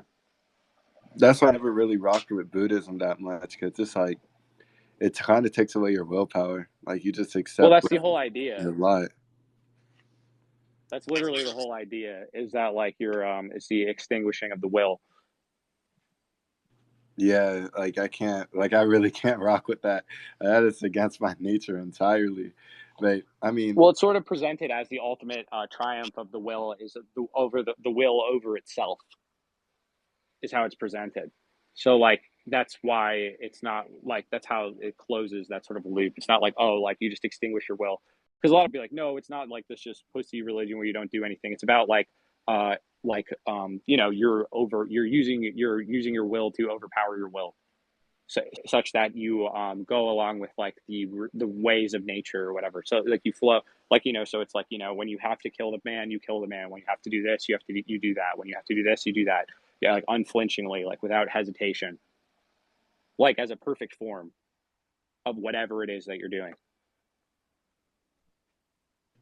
interesting, but There's a like, beauty to that. There's a beauty to that, I think. So like I'm not like opposed to the Japanese like in their entirety or something. But there is like, you know, obviously drawbacks on that.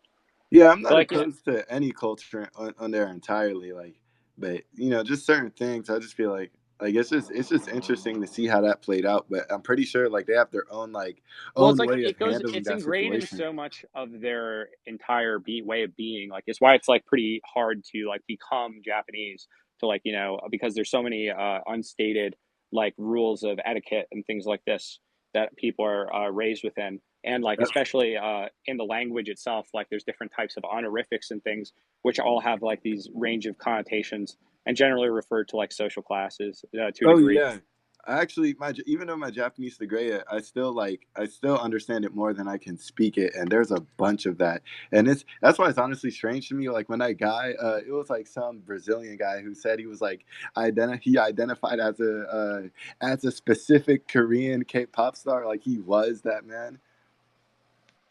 Like it's just that's why like he can't become Korean. You are fundamentally a different person like Yeah. in your entirety. Like you just got major psychosis.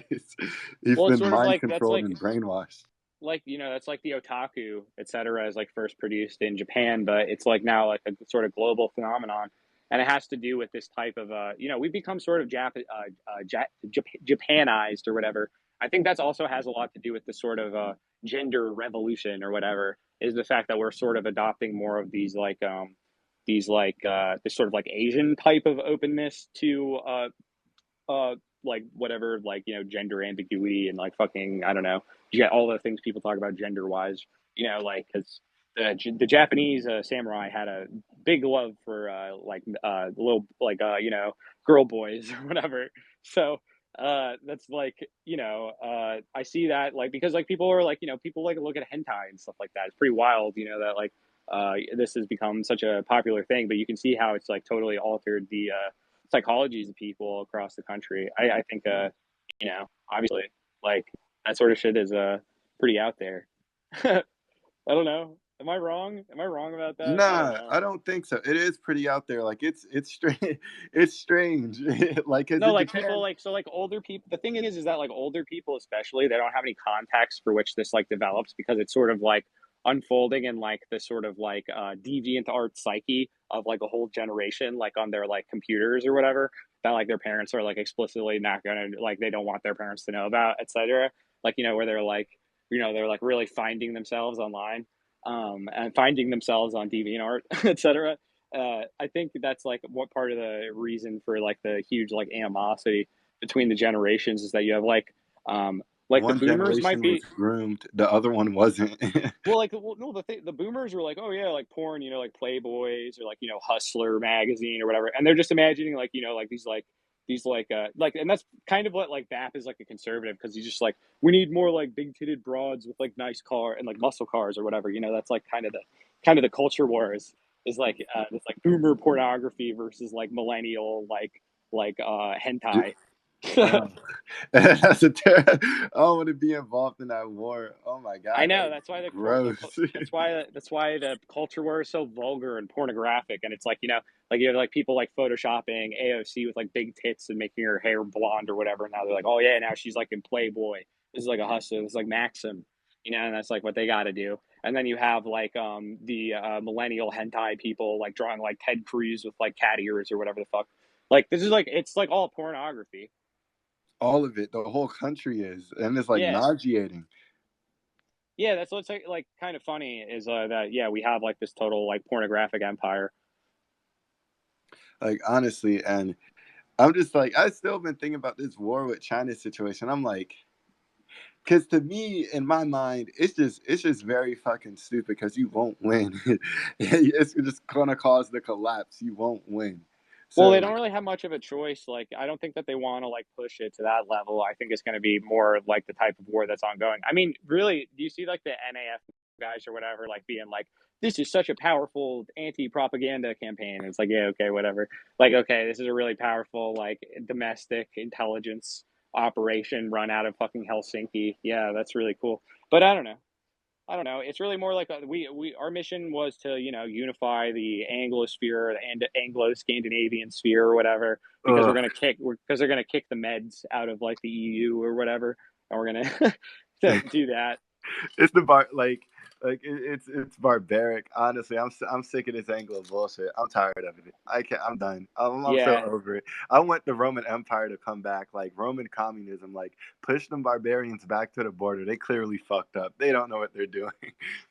I don't know. It's like they're. I feel like they're all on the same team, dude. Like the Vatican Bank is basically like hand in hand with the Rockefellers and has been for a while. Like Oh it's really yeah. like it's really like one thing. That's what's kind of funny is that there used to actually be this more like large opposition between like London and the Vatican, you could say.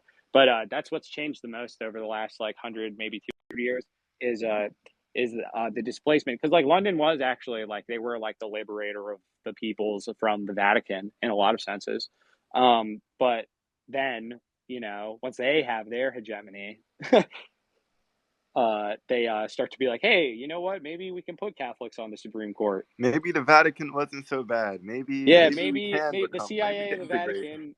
CIA and the Vatican were hand in glove. Like, what is the Vatican but another intelligence agency? Like what is it really? Honestly, it's what's Alexander Dugin. He was talking about the Great Reset and like the Great Awakening, and that's what I'm waiting for. Like, I see it happening. That's what I'm Yeah, it's the alluding big tent, dude. The Great to. Awakening was always big tents coming up across America.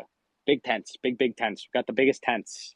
Yeah, I wonder what Europe going to do though, because like, Well, you got I, like the Dutch farmers and shit. I feel like, the thing is that all the Europeans want to be Americans, like deep down in their hearts, because they know that they're cucked forever for having their ancestors stay on the accursed continent instead of seeking freedom in the new world.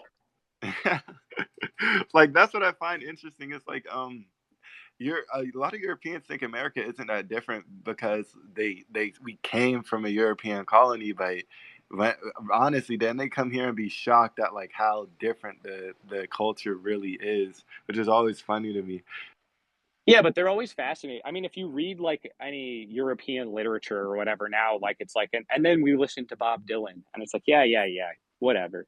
Like they're all their shit is just like they haven't produced anything for themselves culturally the way that America has. They So that's haven't why they're in a cucked. long time. Like in a long ass time, they haven't produced anything that's like uniquely European. That's so strange. Like it's like America has kind of like constricted them, and like their whole cultural development and growth just stopped. It's like a lot of them are just a lot of the elite Europeans that be in the big cities. It seems like they just follow American politics.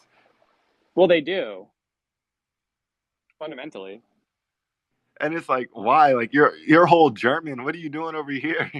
Yeah, and they just get fucking manipulated by the American intelligence state because the American intelligence state is like these fucking Germans are so fucking dumb. Like we're gonna sell them so much overpriced gas this winter. Oh, Germany cucked itself. Like they really got rid of their coal and their nuclear, especially the nuclear. Why the fuck would you get rid of It's like that? yeah, Hans, just shut them down, Hans. We got your back, Hans. Don't worry about it, Hans.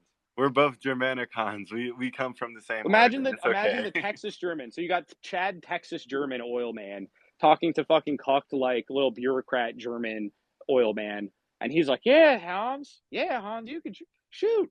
We got you covered, Hans. Chad, Texas, Well, German. well, It's the Hans.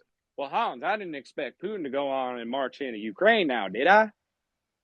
the Chad Texas German has like the original form of a German, while the Yes. cucked German is more Anglo. Yeah, the real Germans are out there in Texas, man. They're all Germans out there. They built the highways, like the guys who built the autobahn, like they built the fucking highways in Germany. And So you see and that with the they built them American here. West. Yeah, like literally, like when you're out in the West, it's way more. That's like honestly the one thing I miss about the like one of the major things I don't know how to thread about this is I miss the better variety of beer that is in Texas because you can get all of the German and like East European style beers and they're way better than their imitations when they're done up here because like up in like the north east we have like more of like English style beers. That's why we have like IPAs or like the Anglo style beer. That was especially big in the colonies, though, because they used to age them in the barrels as they came across.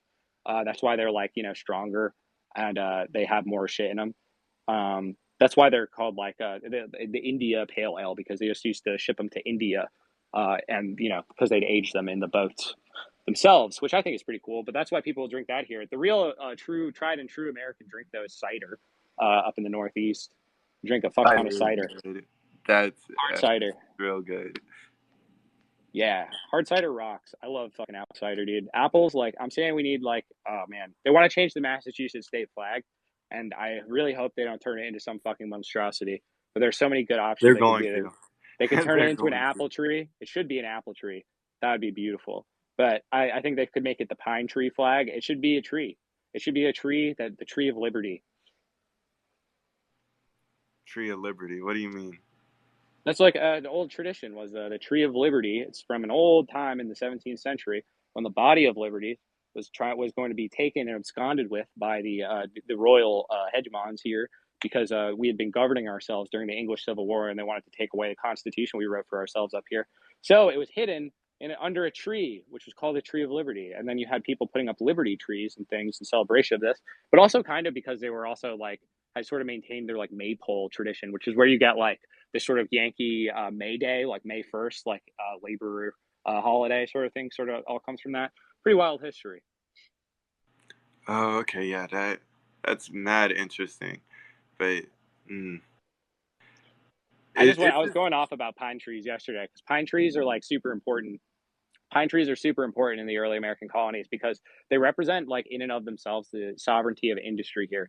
Because the royal tree warden, right, had claimed like a bunch of the best pines and things, and it more and more as time went on, as their demand for building ships went up to make masts with. But the colonists here wanted to cut down those trees and turn them into houses and to like make their own ships and make their own things. But you had like the tree wardens coming in and like trying to impose fines on people for chopping down like the king's trees. yeah, it's like the English. All across Europe, they literally enclosed the commons. You couldn't go hunting, even in feudalism. You couldn't go hunting on certain areas of land, like at all. It was just like you stay on your fucking plot, peasant. Like there wasn't. It was so. It was so Yeah, the restrictive. the queen used to own all of the swans. Don't you own Canada to this day?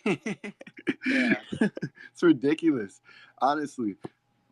Yeah, it's pretty funny. I don't know. It's really weird. Like that's like what they mean by like the right of property is like for like effectively when it's like, well, the queen owns all the swans because it says so in the books. That's why. Honestly, it's yeah, and this I recently got a new job and stuff, and I was just thinking about labor, and I'm like, everything within the black community seems to be just confined to the school to prison pipeline, and it's mad disturbing. And that's why when I see these white supremacists, it's like honestly I think the FBI is just planting them, because why are there so many coming about trying to shoot up our neighborhoods? There was one that got caught recently, that planned to go in a black neighborhood and just start shooting people. Yeah, no, ironically, like all of like the white supremacist people online come from like areas that were generally already like majority white or whatever.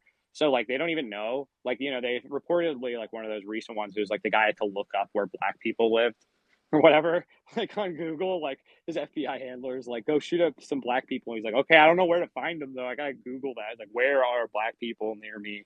Um, oh, okay, I'll go there like because I don't know. So I predicted the rise of like internet white supremacy a long time ago. It's primarily because of the the like ultra determination of all of these things that are as fascist, like everything is like fascist or not, like, oh, that's not like it, like, and so then it just creates people eventually they go, okay, well, maybe that is what I am. Like, I don't hate myself for liking these things or whatever, so maybe I am that. It's like I don't hate myself for being interested in like my like heritage.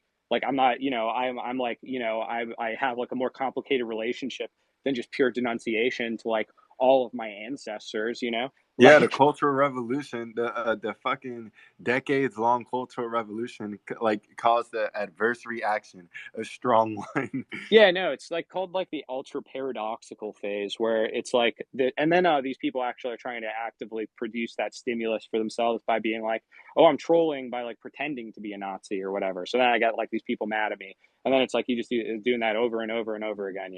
And then it like iterates and it becomes like, wait a minute, like I've memed myself into this or whatever, and now it's like, oh, now I actually have this sort of like autistic like reaction where like these memes sort of are like an immediate stimulus response to like certain things. I see a thing and then this meme pops in my head and I like say it out loud. Like literally, it happens to people. Like, well, I'm not even joking. Like, it'll be like cucked or whatever. Like they can't like help themselves with when there's like certain things that are depicted. Yeah, they honestly can't. And because the way I could tell is like within our areas, like there's a lot of white people who come because like I'm in the DMV, so when I do go up to DC, I see a lot of tourists in the area. They either be from Europe or they be from like other parts of the country, and it's like the cultural divide is so different. Like it's palpable. You can see it. Like I'm just like, and down south is so different. Like, cause when there would be like black and white areas that are kind of close together, like you could see the different culture, but it wasn't like as like strong or like as like kind of like in the air. But up in the cities, like you can tell that it's like big difference. So these internet Yeah, racists, it's like they don't even have like any material grounding with like any experience with black people to be like a true racist in yeah. this sense. As weird as that sounds, they can't be a true racist if they haven't Well, the seen the thing other is that race. like that's the other thing is that like there's like that all like and then when are you actually like not a racist is like when you're like hanging out with people of different races making racist jokes about each other, and it's like and no one's like trying to kill each other. It's like ultimately that's like if it's like you're actually just like a person, because it's like the acknowledgement of difference and the acknowledgement of like the ultimate like overcoming of that difference through, you could say, even comedy. That's why like there is like a deep like spiritual part, I think, to like people's like the way people are like the comedians are like betraying us or whatever, like wokeness has ruined comedy, because I think comedy actually like it actually is like a means by which like people who like work together To of bridge the different gap. heritages. Yeah, it is. Like it really is, because like that's how it is. I don't Yeah, know. it's honestly like a Mongol horde. Like we acknowledge the difference, but like who the fuck But cares? we're all under heaven.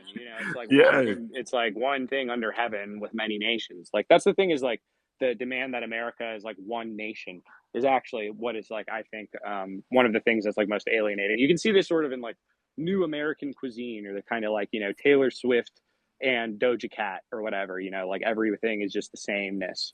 Like, oh, this is the American nation. It's like just this kind of like like the Hyper club. pop bullshit. Yeah, yeah. But it's really more like it's less like that than um, the actual like working classes of America. Yeah, I need the working classes of America. We need Mongolian America, like for real, Mongolia Americana, like actually, because it just imagine being able to just travel across the country, no fears, no nothing, because you don't have to really worry about it, because we all acknowledge the differences, yet we just bridge that gap.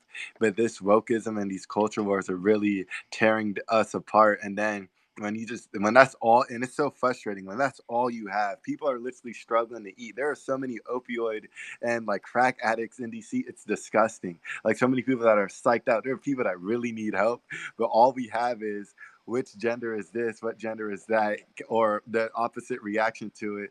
Like it's just like, why are we focused on this? Rent is going up, food is becoming available. Does nobody see this? Like why is everybody talking about like what form of psychosis you should or shouldn't have when like we're struggling to eat, right?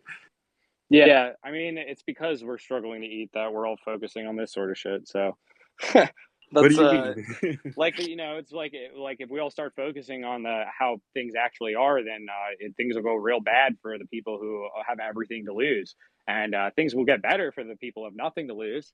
So that's why we have to talk about all this other shit instead, because like honestly, it's all mystification. Like our entire economy is mystification. Like you have to learn so much about economics to just realize the ways in which everything is actually run, because it's this like hall of mirrors and things. It's like, oh, what the fuck is an LLC? Oh, what's a fucking Elaborate ass Panama company? rituals. Elaborate ass pagan rituals. Well, it's really like Byzantine too. It's like in this like hyper bureaucratic sense, and it has like its own sort of mysteries. It has its own virtual realities. Well, it's like, well, this is like a legal fiction, like and things like that. Hey, speaking of, I was watching the Joe Rogan podcast, and there was this guy. There was two people, something Graham and this other guy. And I remember we was talking about Atlantis one time. But do you know, it was like, Graham Hancock. yes, him, Yeah. him. What you think about him? I think like some of the stuff he says is interesting, but like I think that the whole like Nephilim fucking like aliens fucked us or whatever, like UFO shit is like pretty is like kind of psyop. Cringe. Nah, for uh, real. Because my problem with him is like, all right, if you evolved on a whole nother planet, your DNA structure is probably made out of completely different chemicals. You might not even have DNA. So like also just it's just like a way of basically denying the ingenuity and intelligence of people of in the math. past, where they're like, yeah, no, we couldn't have built those things without being fucked in the ass by aliens or something. And it's like, what? Without being cucked. Like it's like I'm just like the information that they have is kind of interesting. Like, but I'm just like, so why wouldn't you be able to think, okay, on the coastlines that were so much lower during the ice age, why couldn't men be building like civilizations back then? Kind of like up to like a Bronze Age or just Neolithic civilizations during the time of the ice age before the disasters happened. I didn't know he took it that far with the aliens. Oh yeah, but that tends to be how it goes. You have Like a because solid like theory, then just get psyoped. Like, is that what always he happens? also has like a whole like, oh, I know the original Atlantean religion, and it's this like sense of oneness or whatever. He has like his Yeah, own he's little psyched out he on has his own shrooms. little guru shit to sell. Yeah, and it's so annoying. Like, it's like everybody is just becoming psyops. Like, is there Well, it's like anybody?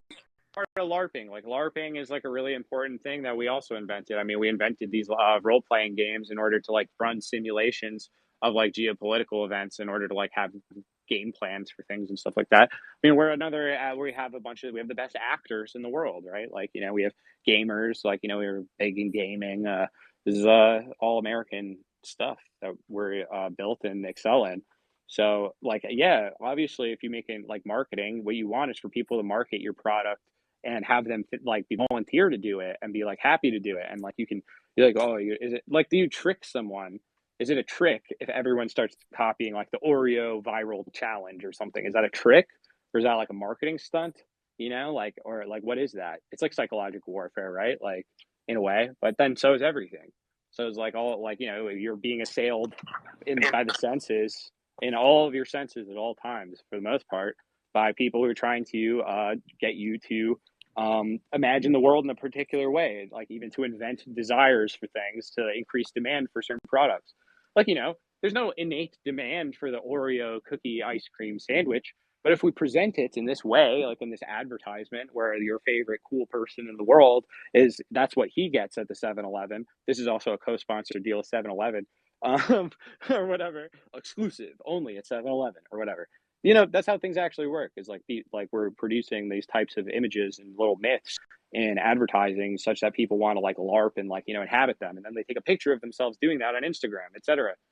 Yeah, constant psycho like warfare. Honestly, I feel like if people were like just found the time or just like were able to get over the fear, which is a reasonable fear, but just to be able to like connect with other people like offline, I feel like some like the Great Awakening would happen a hella faster.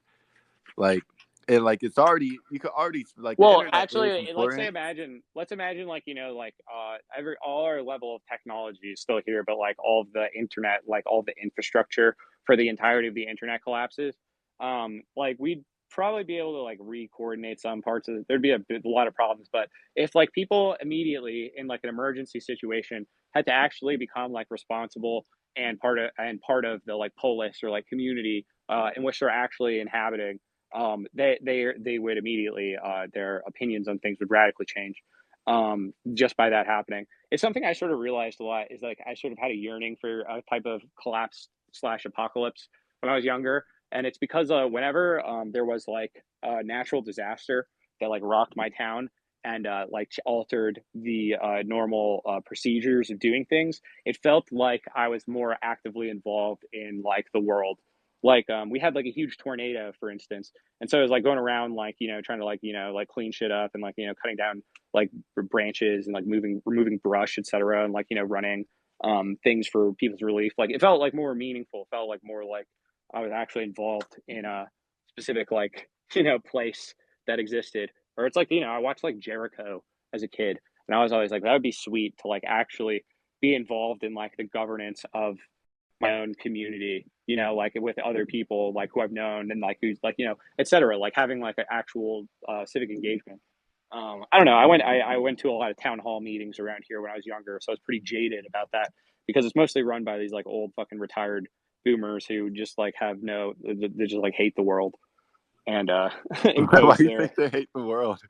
Well, they do. They just like don't. They just want to. They just like go there and they take out their petty resentments against things. Like literally, dude. There's like boomers who would go to the town hall meeting and then they would raise an issue with every single line item and then they would leave. And so that would force them through like the sort of like for like dumb fucking like parliamentary administrative like or like procedural laws or whatever to have to bring up every single line item for a vote as to whether or not there should be a discussion on them and then move on from there. And so they would just like make things take way longer and just be fucking like little terrorists. I don't know.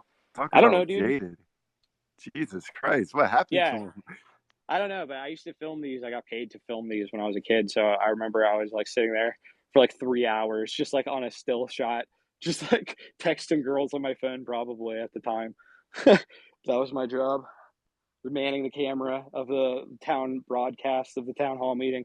But we do have town hall meetings up here, man, and they demand that it's a law that they have to be broadcast on the local TV. So it's kind of cool in that way. Like you can go down there if they're discussing an issue that you want to put your 2 cents in. You can just go down there and yell at them. It's pretty sick. Honestly, I think there was this guy named Steven Estrada in Cali. If we could get a bunch more Steven Estradas like everywhere, I think they'd probably change the laws on town hall meetings. But that would be so helpful. Like it would Yeah, bring. there should be a fucking live stream town hall that's like all that like is easily accessible that like people actually are engaged with. I think that people should primarily be locally engaged politically. I think that's why America sucks so bad is because everyone's first opinion is on like geopolitics and like the federal government and it's not on like how things are actually run right around them. It's kind of funny. Yep. Americans also have this like inverse faith in their local government uh like who but then they have like almost no knowledge of what they're doing actually. You can sort of see that in like Parks and Rec sort of represents that where it's like well we all know that the federal government's corrupt but all these like local administrators they're all just like the best people in the world. Oh no, they're real snaky. They Oh, they're learn so from snaky, somewhere. bro. They're Yeah, dude. Like, terrible. dude, like they were trying to push a casino into my town. Like these guys, like one of the guys, like who was like friends with another one of the guys on the board, like had bought up all this land. They're trying to like develop this land into a casino, so they got to like get the legislation through to make that happen, and because they got a lot riding on that. I think they're trying to turn it into a horse track now, like horse racing. They just want to make something that they think is going to be profitable. And Yeah, all I like can think of is fucking gaming, dude. It sucks, dude. Smith and Wesson is removing their factory from here, which has been here, Springfield, the armory of America since George Washington's time. Is now losing its arms manufacturing. It's kind of funny. Like we can't even keep our fucking arms manufacturing.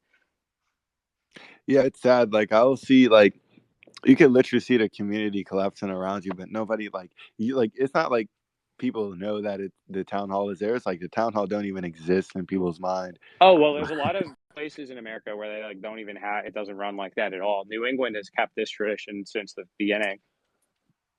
I tell people up here that all the time, and they're like, "Really? This isn't how the local government works everywhere?" I'm like, "No, no, it isn't."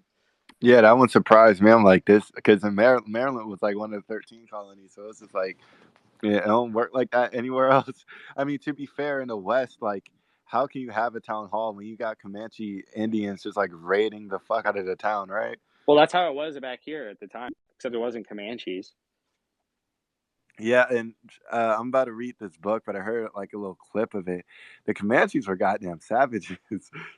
Dude, they were like the thing is like a lot of like it's so funny the hippie like the hippie worldview is that like the Indians were like the Native Americans were like these like just peaceniks, you know, they just like lived in harmony and just like did twerk like we're like whirling dervishes in the grass or Such a something. It's like racist no, worldview. they were like yeah, they were like warrior nomadic people for the most part, and they fought a lot of wars with each other, and they didn't have this whole like rules of engine type of thing that was built up through like the European warfare and like this type of like notion of like fair game in warfare or whatever. It was Like like New Guinea. It was like yeah, a endemic warfare. Like and now in the East Coast, like there was this thing called Cahokia. There was like a big civilization here, but something happened. I forgot what I exactly. think it was like when But smallpox spread up really fast across the coast and like collapsed their society basically in like yeah, one famine. so then it was just like a bunch of just like, and that's probably where the Algonquin and the Samhain split came from. But then it was just like these tribes in the woodlands, just with their little farms and plots of land, just like going at it, just just Yeah, in the same barbarity. sort of way. Well, in the same sort of way, though, they were like like modernizing in the same way that like you have these like farmers from the southwest of England showing up here, like dealing with a climate that they are not like even that used to, like a winter as harsh as the one is here, and a whole new set of like flora and fauna that they're not engaged with, but they are very good at like small scale industry, and so you have like them actually teaching each other a lot back and forth. I mean, the first thing the Indians wanted was guns. They were like, oh fuck yeah, fuck the bow and arrow, Oh I want one yeah, of those. those got like the way I see it, I honestly think. I think if the Europeans never came, Native American society was probably going to go through a major transition in the forces of production. Like with that smallpox shit, like something new was bound to happen. But we got colonization instead. Well, it's But all part of the same thing. I mean, like all of that, like because like the earlier contact and things spreading these diseases or whatever, then caused like opportunistic like warfare to arise amongst the other things, and then population transfers, and so it was really like it spawned like a total kind of anarchy in a way. It's not, and like they were putting that stuff back together. I mean, like you have like the Iroquois creating their like confederacy and the Iroquois League and stuff to kind of put down this sort of era of warfare.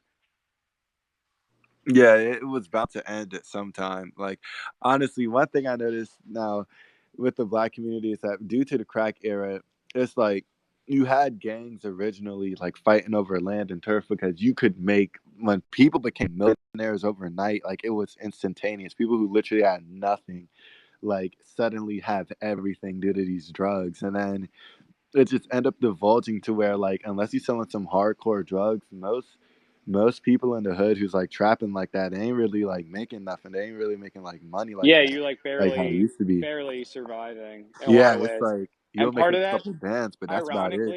ironically, sort of like the flashiness too, like the sort of public expenditure on these commodities or whatever, like wearing chains and shit like that is kind of like part of the job because like you have to like project this image of success in order to like attract more of it at that certain point. So you then you have them like going into debt, like leasing shit that they can't afford, but they need like the appearance of affording that in order to like actually someday maybe be able to afford that. It's sort of the same way that like it's like the college degree for like white folks is like oh yeah, yeah. Is that's like your bling is like your like little college diploma. Yeah, yeah, that's what I noticed, especially with like what really resonated with me was like how we kind of like idealize service labor and going to school. I do like that. Like it's good, but it's our schooling You system can as go to it is school, but like now. school, it's like It's not. what do people when these people say school, they don't mean like going to the agricultural school to learn how to like modernize farming. They They mean mean some going to a service liberal shit. they mean going to a liberal arts school so that you can learn how to be a fucking human being. Yeah, exactly. It's not. It's like going how to conduct yourself so you could get like that position at a firm. Yeah, Like you go, well, it's like, oh, these people, they all have these backwards notions because they didn't take like the standard, like, Phil 101. Like that's what it's really like. They're like, oh, you got to take like intro level like college freshman classes where they like totally blow your mind, and that's gonna change your life. Yeah, it's just, I'm sick of it. So like here, it's just like constant, because it's starting to move south now because of gentrification in DC. But it's just like endemic warfare. Just a bunch of bullshit. Just niggas shooting at each other. It's so tiring. I can imagine, man. Yeah, I don't know. Like that's the thing though, is like you got like preempted like, anyone who tries to like even organize like it's funny because like all the crime is organized. Like all of these guys are like, like they're being surveilled all the time. And like if you get higher up, like you're being kept within like your limits or you like have some sort of protection with the local police in exchange for like informing on like particular Oh yeah, occurrences. snitches is everywhere. Like that is so easy to see. That's like Yeah, it's funny because it's like that's like then like the attempted like unionization of this commercial service of like lumpen drug dealing is then like, oh, we got to unionize like against the people who work with the police, and then it's like that's, yeah, it's kind of funny. Yeah, so it's just like it's just weird. It's just like so weird because I'm pretty sure there's a lot of hidden strings. Like, because where are we getting these drugs from? Like, they coming from somewhere. Like, this shit runs deeper than just like, because we don't make it in the hood and we getting it. Who's sending it to us? Who's making it? What's happening in Latin America Yeah, and what's the Europe? supply chain on this? Yeah, like what politicians like Like, how making much of money our off of this? GDP is this? Not, I swear to God, It's not sex counting. trafficking, child trafficking, and drugs make up most of the American economy. And for the real productive labor, it's just send them niggas to jail. I mean, I can't disagree with you. It's pretty true. Yeah, so it's just like and that's what's real. I think that's what's really holding the shaky ass system up. And so, like when people say, "Oh, the collapse is going to come," it's like it's more going to be like a decrepit decline because we're just service workers. We just serving people. We're not even peasants no more. Like the real labor is like underground or in the Oh, prison. in the future, it's going to be people being like, "Oh my God, like little Jimmy's gotten into college and he's going to take on an indentured servitude with Mr. Gates. Isn't that so great? Isn't that like that's amazing? He's going to be living at the Gates campus. He'll be one of the Gates scholars. It's like what like that's how it works now. It's like you like the really prestigious thing is like becoming a kind of like servant for a particular feudal lord who you will now be like in the house of ideally, right? So that you can have some sort of job stability. Yeah, and it's just like if you go against that, like there is like more. I notice more so on a family level. It's just like you will get backlash or repercussions. But I honestly see why people just like end up homesteading or just running into the fucking wilderness, like being Yeah, it's hermits. because it's like it sucks. No one wants Yeah, to. It sucks real fucking bad. And it's it's like like people, but like the slavery. people who choose to do it for whatever reason, like be it money or fame or power or whatever, or like stability, then like they have to put up with all these like indignities all the time. And it's like, you know, that sucks. That's like the worst part of it is that you can't just be like, if you're like a truck driver, you can be like, fuck you. You can still say fuck you because you have some level of independence. You have some like because you're just so irrelevant that no one really cares what you think. But if you're in a position where everyone cares like what your presentation of things is, like how you're entertaining people or how you're presenting um, the experience, the oh man, I don't want to get back into Starbucks discourse, but like selling the experience. Are you giving our customers a satisfying experience? Are you giving the Gates a nice experience here at Amazon? Yeah, are you servicing Mr. Gates to his satisfaction? I think you need to put more of it in your mouth, hon. Yeah, talk about, oh my God, talk about enslavement. Yeah, I can't do that. Like, shit, that's not in the American spirit. Yeah, but it's Not kind in of the funny is slightest. you get some of the boomers who are like coming out and they were like, "Listen, back in the day, we sucked off the producers and we didn't say a goddamn thing about it. It was between us. Stop sharing your business out in the press, darling. You're never gonna work in this town again." Like, yeah, and it must be terrifying being an old person now, seeing how everything changed. Oh, Just, they have no way of understanding why things are the way that they are because like the internet is still fundamentally this like mysterious like force Like they don't really know how it has changed everything. Yeah, the internet, like it changed everything. Like Like it's for them, radical. it's like yeah, TVs look a lot better now. Right? Is I could just watch my movies and I can No, stream. because like Like that's the most they get. they didn't jump mostly to like the next media ecology. They're just like they watch broadcast TV. If you watch broadcast TV, the commercials are all aimed for the most part for most channels and demographic times and whatnot. They're mostly aimed at people like 45 plus. So it's like for a lot of them, it's just sort of like yeah, the TV's gone better, more channels, bigger screen. TV's Yeah. really good, actually. Have you seen Breaking Bad? That's like what it. That's that's like the conversations 9 times out of 10. Yeah, the whole time it's just like the whole world's just like changing. It's becoming a cyberpunk dystopian future, and they're just like, They're like, yeah, I Breaking saw the Bad new was Blade good. Runner. I saw the new Blade Runner. Yeah, that's what the new Blade Runner, the new movies, like that's what they're concerned about. Like they just don't see just like how everything's Well, I watch changing. sports. Like sports is like the replacement for people's concerns with the material world. I think I forget if this is a Come Town bit, but it's actually stuck with me a while. I think it was pretty deep, which is that a lot of these guys get really into sports so that they can channel like all of like the rage from like the things they face in daily life into like this as if they're just mad at the sports or whatever. So it's like I'm not mad that like I work a job that I hate and I'm alone and miserable. I'm mad because the Red Sox lost, and it's like, yeah, that's Holy easier. shit! That's like easier to deal with. And then it's like, because if you get mad about that, it's like, well, why do I have this fucking thing? Like, I'm working as hard. I'm working my fucking ass off here. I feel like I can't make ends meet. And it's like, well, let me see what's going on in the news. And then it's like, well, now I'm fucking even more pissed, but I don't even know who to be fucking mad at. This guy's telling me mad at this guy. This guy's telling me mad at this guy. If you're watching sports, it's very simple. You say, fuck the Yankees around here. Yeah, that's how you keep the boomers in line. Like you keep the zoomers in line by constant fighting and just turning them, like just grooming them, making them perverts and mind controlling them. Keep the boomers in line by just sports, Yeah, like just sports. the bread and circuses doesn't like work as much anymore. So it's like now we have to have like like like new bread and new circuses. And like people want more to be more involved than to be like watching. So it's like that's why esports is even feels more like participatory because it's like effectively like anyone has like basically not like realistically the potential to play video games because it's like anyone can play video games, but it's like not everyone can like fucking even begin to compete in like professional baseball or whatever because there's like specific types of like physical training that it requires that like a video game doesn't really. So like that's also a means by which esports have come to replace like sports, I think, and more so over time.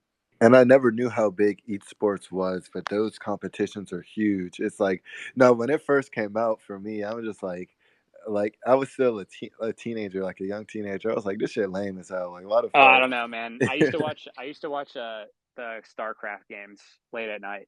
StarCraft is really fun to watch. I like the strategy games though. Like I watch like chess and stuff, so it's like that type of enjoyment. Yeah, like I just never knew how big it like grew into, and it's fucking huge now. Yeah, you getting even bigger all the time. All right, but it's been nice talking to you, man. I'm gonna move on to Golod. If you're still here, let me know. I'll put Jay Grimes on as well, whichever one is there, and then I'll wrap it up with Mage at the end. Save the best for last. All right, Jay Grimes or Golod? One of you guys. Hey, Golod looks like you got hey, it. what's up? What's What's up?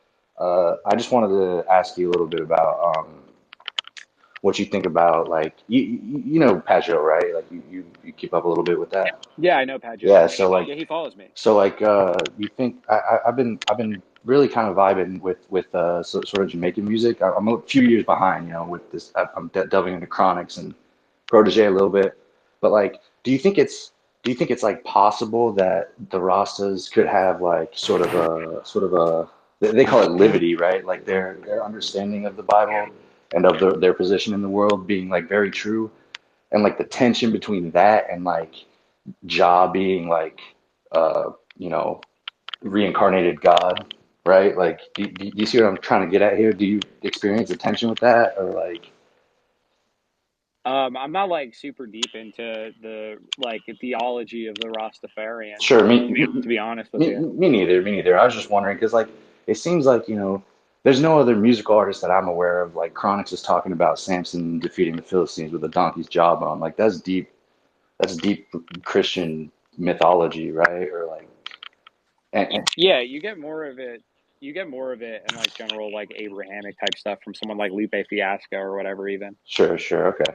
Well, yeah. So like, because I've been on this tip and like I've been reading my Bible a lot more. Like, I don't know, it's been very helpful for me personally on like a moral, spiritual, and just like everyday level. But for me, it's like been difficult to understand Haile Selassie as God. Like, it seems like a heresy.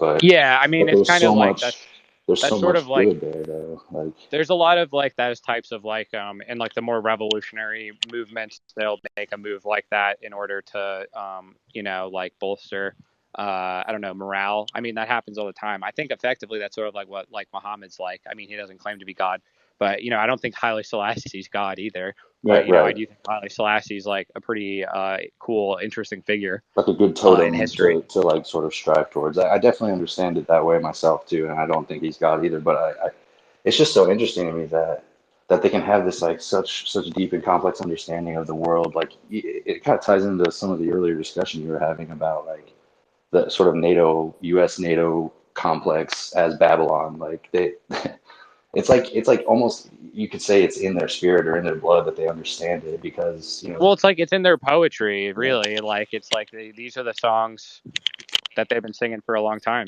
for sure, for sure. Well, anyway, yeah, I really appreciate all that you do. Just first time, Thanks, long man. time. Thanks. Cool, man. Peace. All right, we got Jay Grimes. Can you hear me okay? Yeah, I got you. Okay. I wanted to ask you what you thought about the movie Everything Everywhere All at Once. Have you seen I that one? haven't seen it yet. I don't really have a huge desire to. I'll probably see it pretty soon just because I want to know what it is because it's like a thing or whatever. But I generally am like tired as fuck of like the multiverse premise and this whole conception of like this is like Cloud Atlas sort of in a way, like this whole like, oh, like you are this like reincarnated soul in these various positions, and it's like all the characters are really like one character, and it's like about multiple identities and the fracturing of their psyche, blah blah. I don't know, it's like a theme that's like the new Spider-Man's like that too. I don't know, Well, is that what I it's like? think for me, when I watched it, I thought it finally put an end to the entire multiverse thing, and I this is like my sort of like really strange take on it. I think it brought Leibniz back into the public consciousness in a way. All right, well, I'll have to watch it. I mean, I don't know, my introduction to it is like the some of the like the most annoying people in the world liking it a lot, so I was like, oh, it's probably for them, You but know, we'll see. the thing about the people that like it is like they're stuck in their identity politics, so they think it's about like the generation the gender the cycle of violence like being passed down from between generations and whatever, and specifically about Asian identity. But no, I think for me it very clearly transcends that. Like the cast is Asian, but its message is like it's like it goes beyond that. I think it's really human in a way. All right, well, I'll check it out, and you'll see my take on it when I watch it, probably. But thanks for the recommendation. I probably would have waited longer to see it, but I'll probably prioritize it, I guess, thanks to If your you rec. if you don't mind, I have like another question, Oh, but sure, like one more. yeah, but it's like really out there. So like if could you bear with me? Okay, I'll see what I can do for you, pal. Okay, so so like debate like on Twitter they all talk about how Putin is bringing back the Soviet Union and whatever. But like I think it's gonna be even bigger than that because like I think he's gonna go for like basically Eurasian socialism. And like even the people who are predicting like that Russia will have like all of its former territories back, I think they're not even ready for that. Like what Eurasian socialism is it even gonna look like? So I was wondering what you thought. I think that's probably one sec. Yeah, I think that's probably pretty true. I mean, what that looks like is yet to be determined. We could speculate on it, but I do think that that's sort of like they're clearly made a demarcation where they're like, we're not trying to become a part of like the European, NATO, Nordo, Anglo, French, Germanic like states. We're not trying to just become like a subservient power in this scheme. They're going to go their own way. I would imagine that they would cultivate more ties with Iran and China. We'll see. It's really like up to China though, because China is like Russia has a lot of rare earth minerals and resources and stuff, but it'll be really like China has the manufacturing prowess. So if you had those two like working together to develop like Siberia, a lot of stuff could happen. Could be big. All right, thank you. Word. All right, and we're gonna have Mage on for a little before I get off of this. I did this way longer than I meant to, but that's what always ends up happening. All right, Mage. How's your day, Mage? What'd you have for breakfast? Tell me what delightful treat you had for breakfast. I had a dapple dandy pluot from the farmer's market. And oh, nice.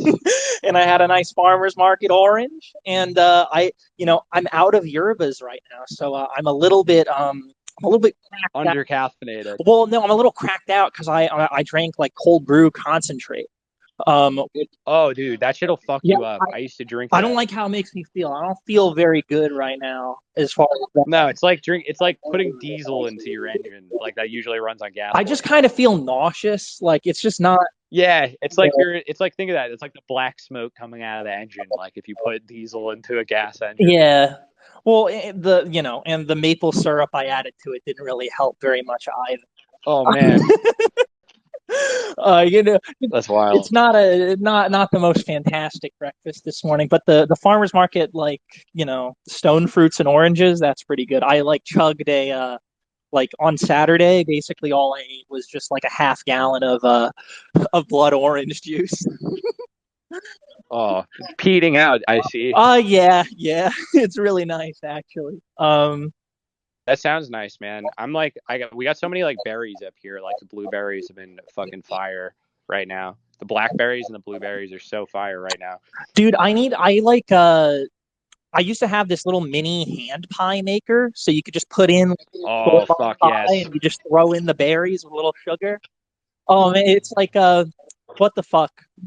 Oh man, when I was in SF, I read like the first few pages of Mason and Dixon, and it's like, ooh, it's a little bit of it's just Pynchon describing like berry pies, and it's fantastic. Yeah, that's one of the great when great writers describe food. It's like very good. Food is for some reason very good to describe with words. There's tons of words for everything about food and tastes and flavors. Oh yeah, have you seen the movie Tampopo? Yes. Dude, good shit. Oh, that movie is so lovely. That dude's other movies are like better though. Nobody gets this, but yeah. Oh man, well, I'm probably gonna go make myself a sandwich, probably like cold cuts. Ooh. Cold cut sandwich. That's what I like for lunch. I found a French bakery near me, and I've just been having a little ham and Gruyere with the little mini pickles on it. They're like pretty cheap, and the lady there likes me because I'm like, oh, this place is so lovely, miss, and she's like, oh, we'll take a free cookie. Man, I love Mage. I want to leave it on this note because you always bring a spirit of levity to the discourse. Oh, I'm glad. Have a good one, everyone, and Mage especially. Oh, thank you. I will.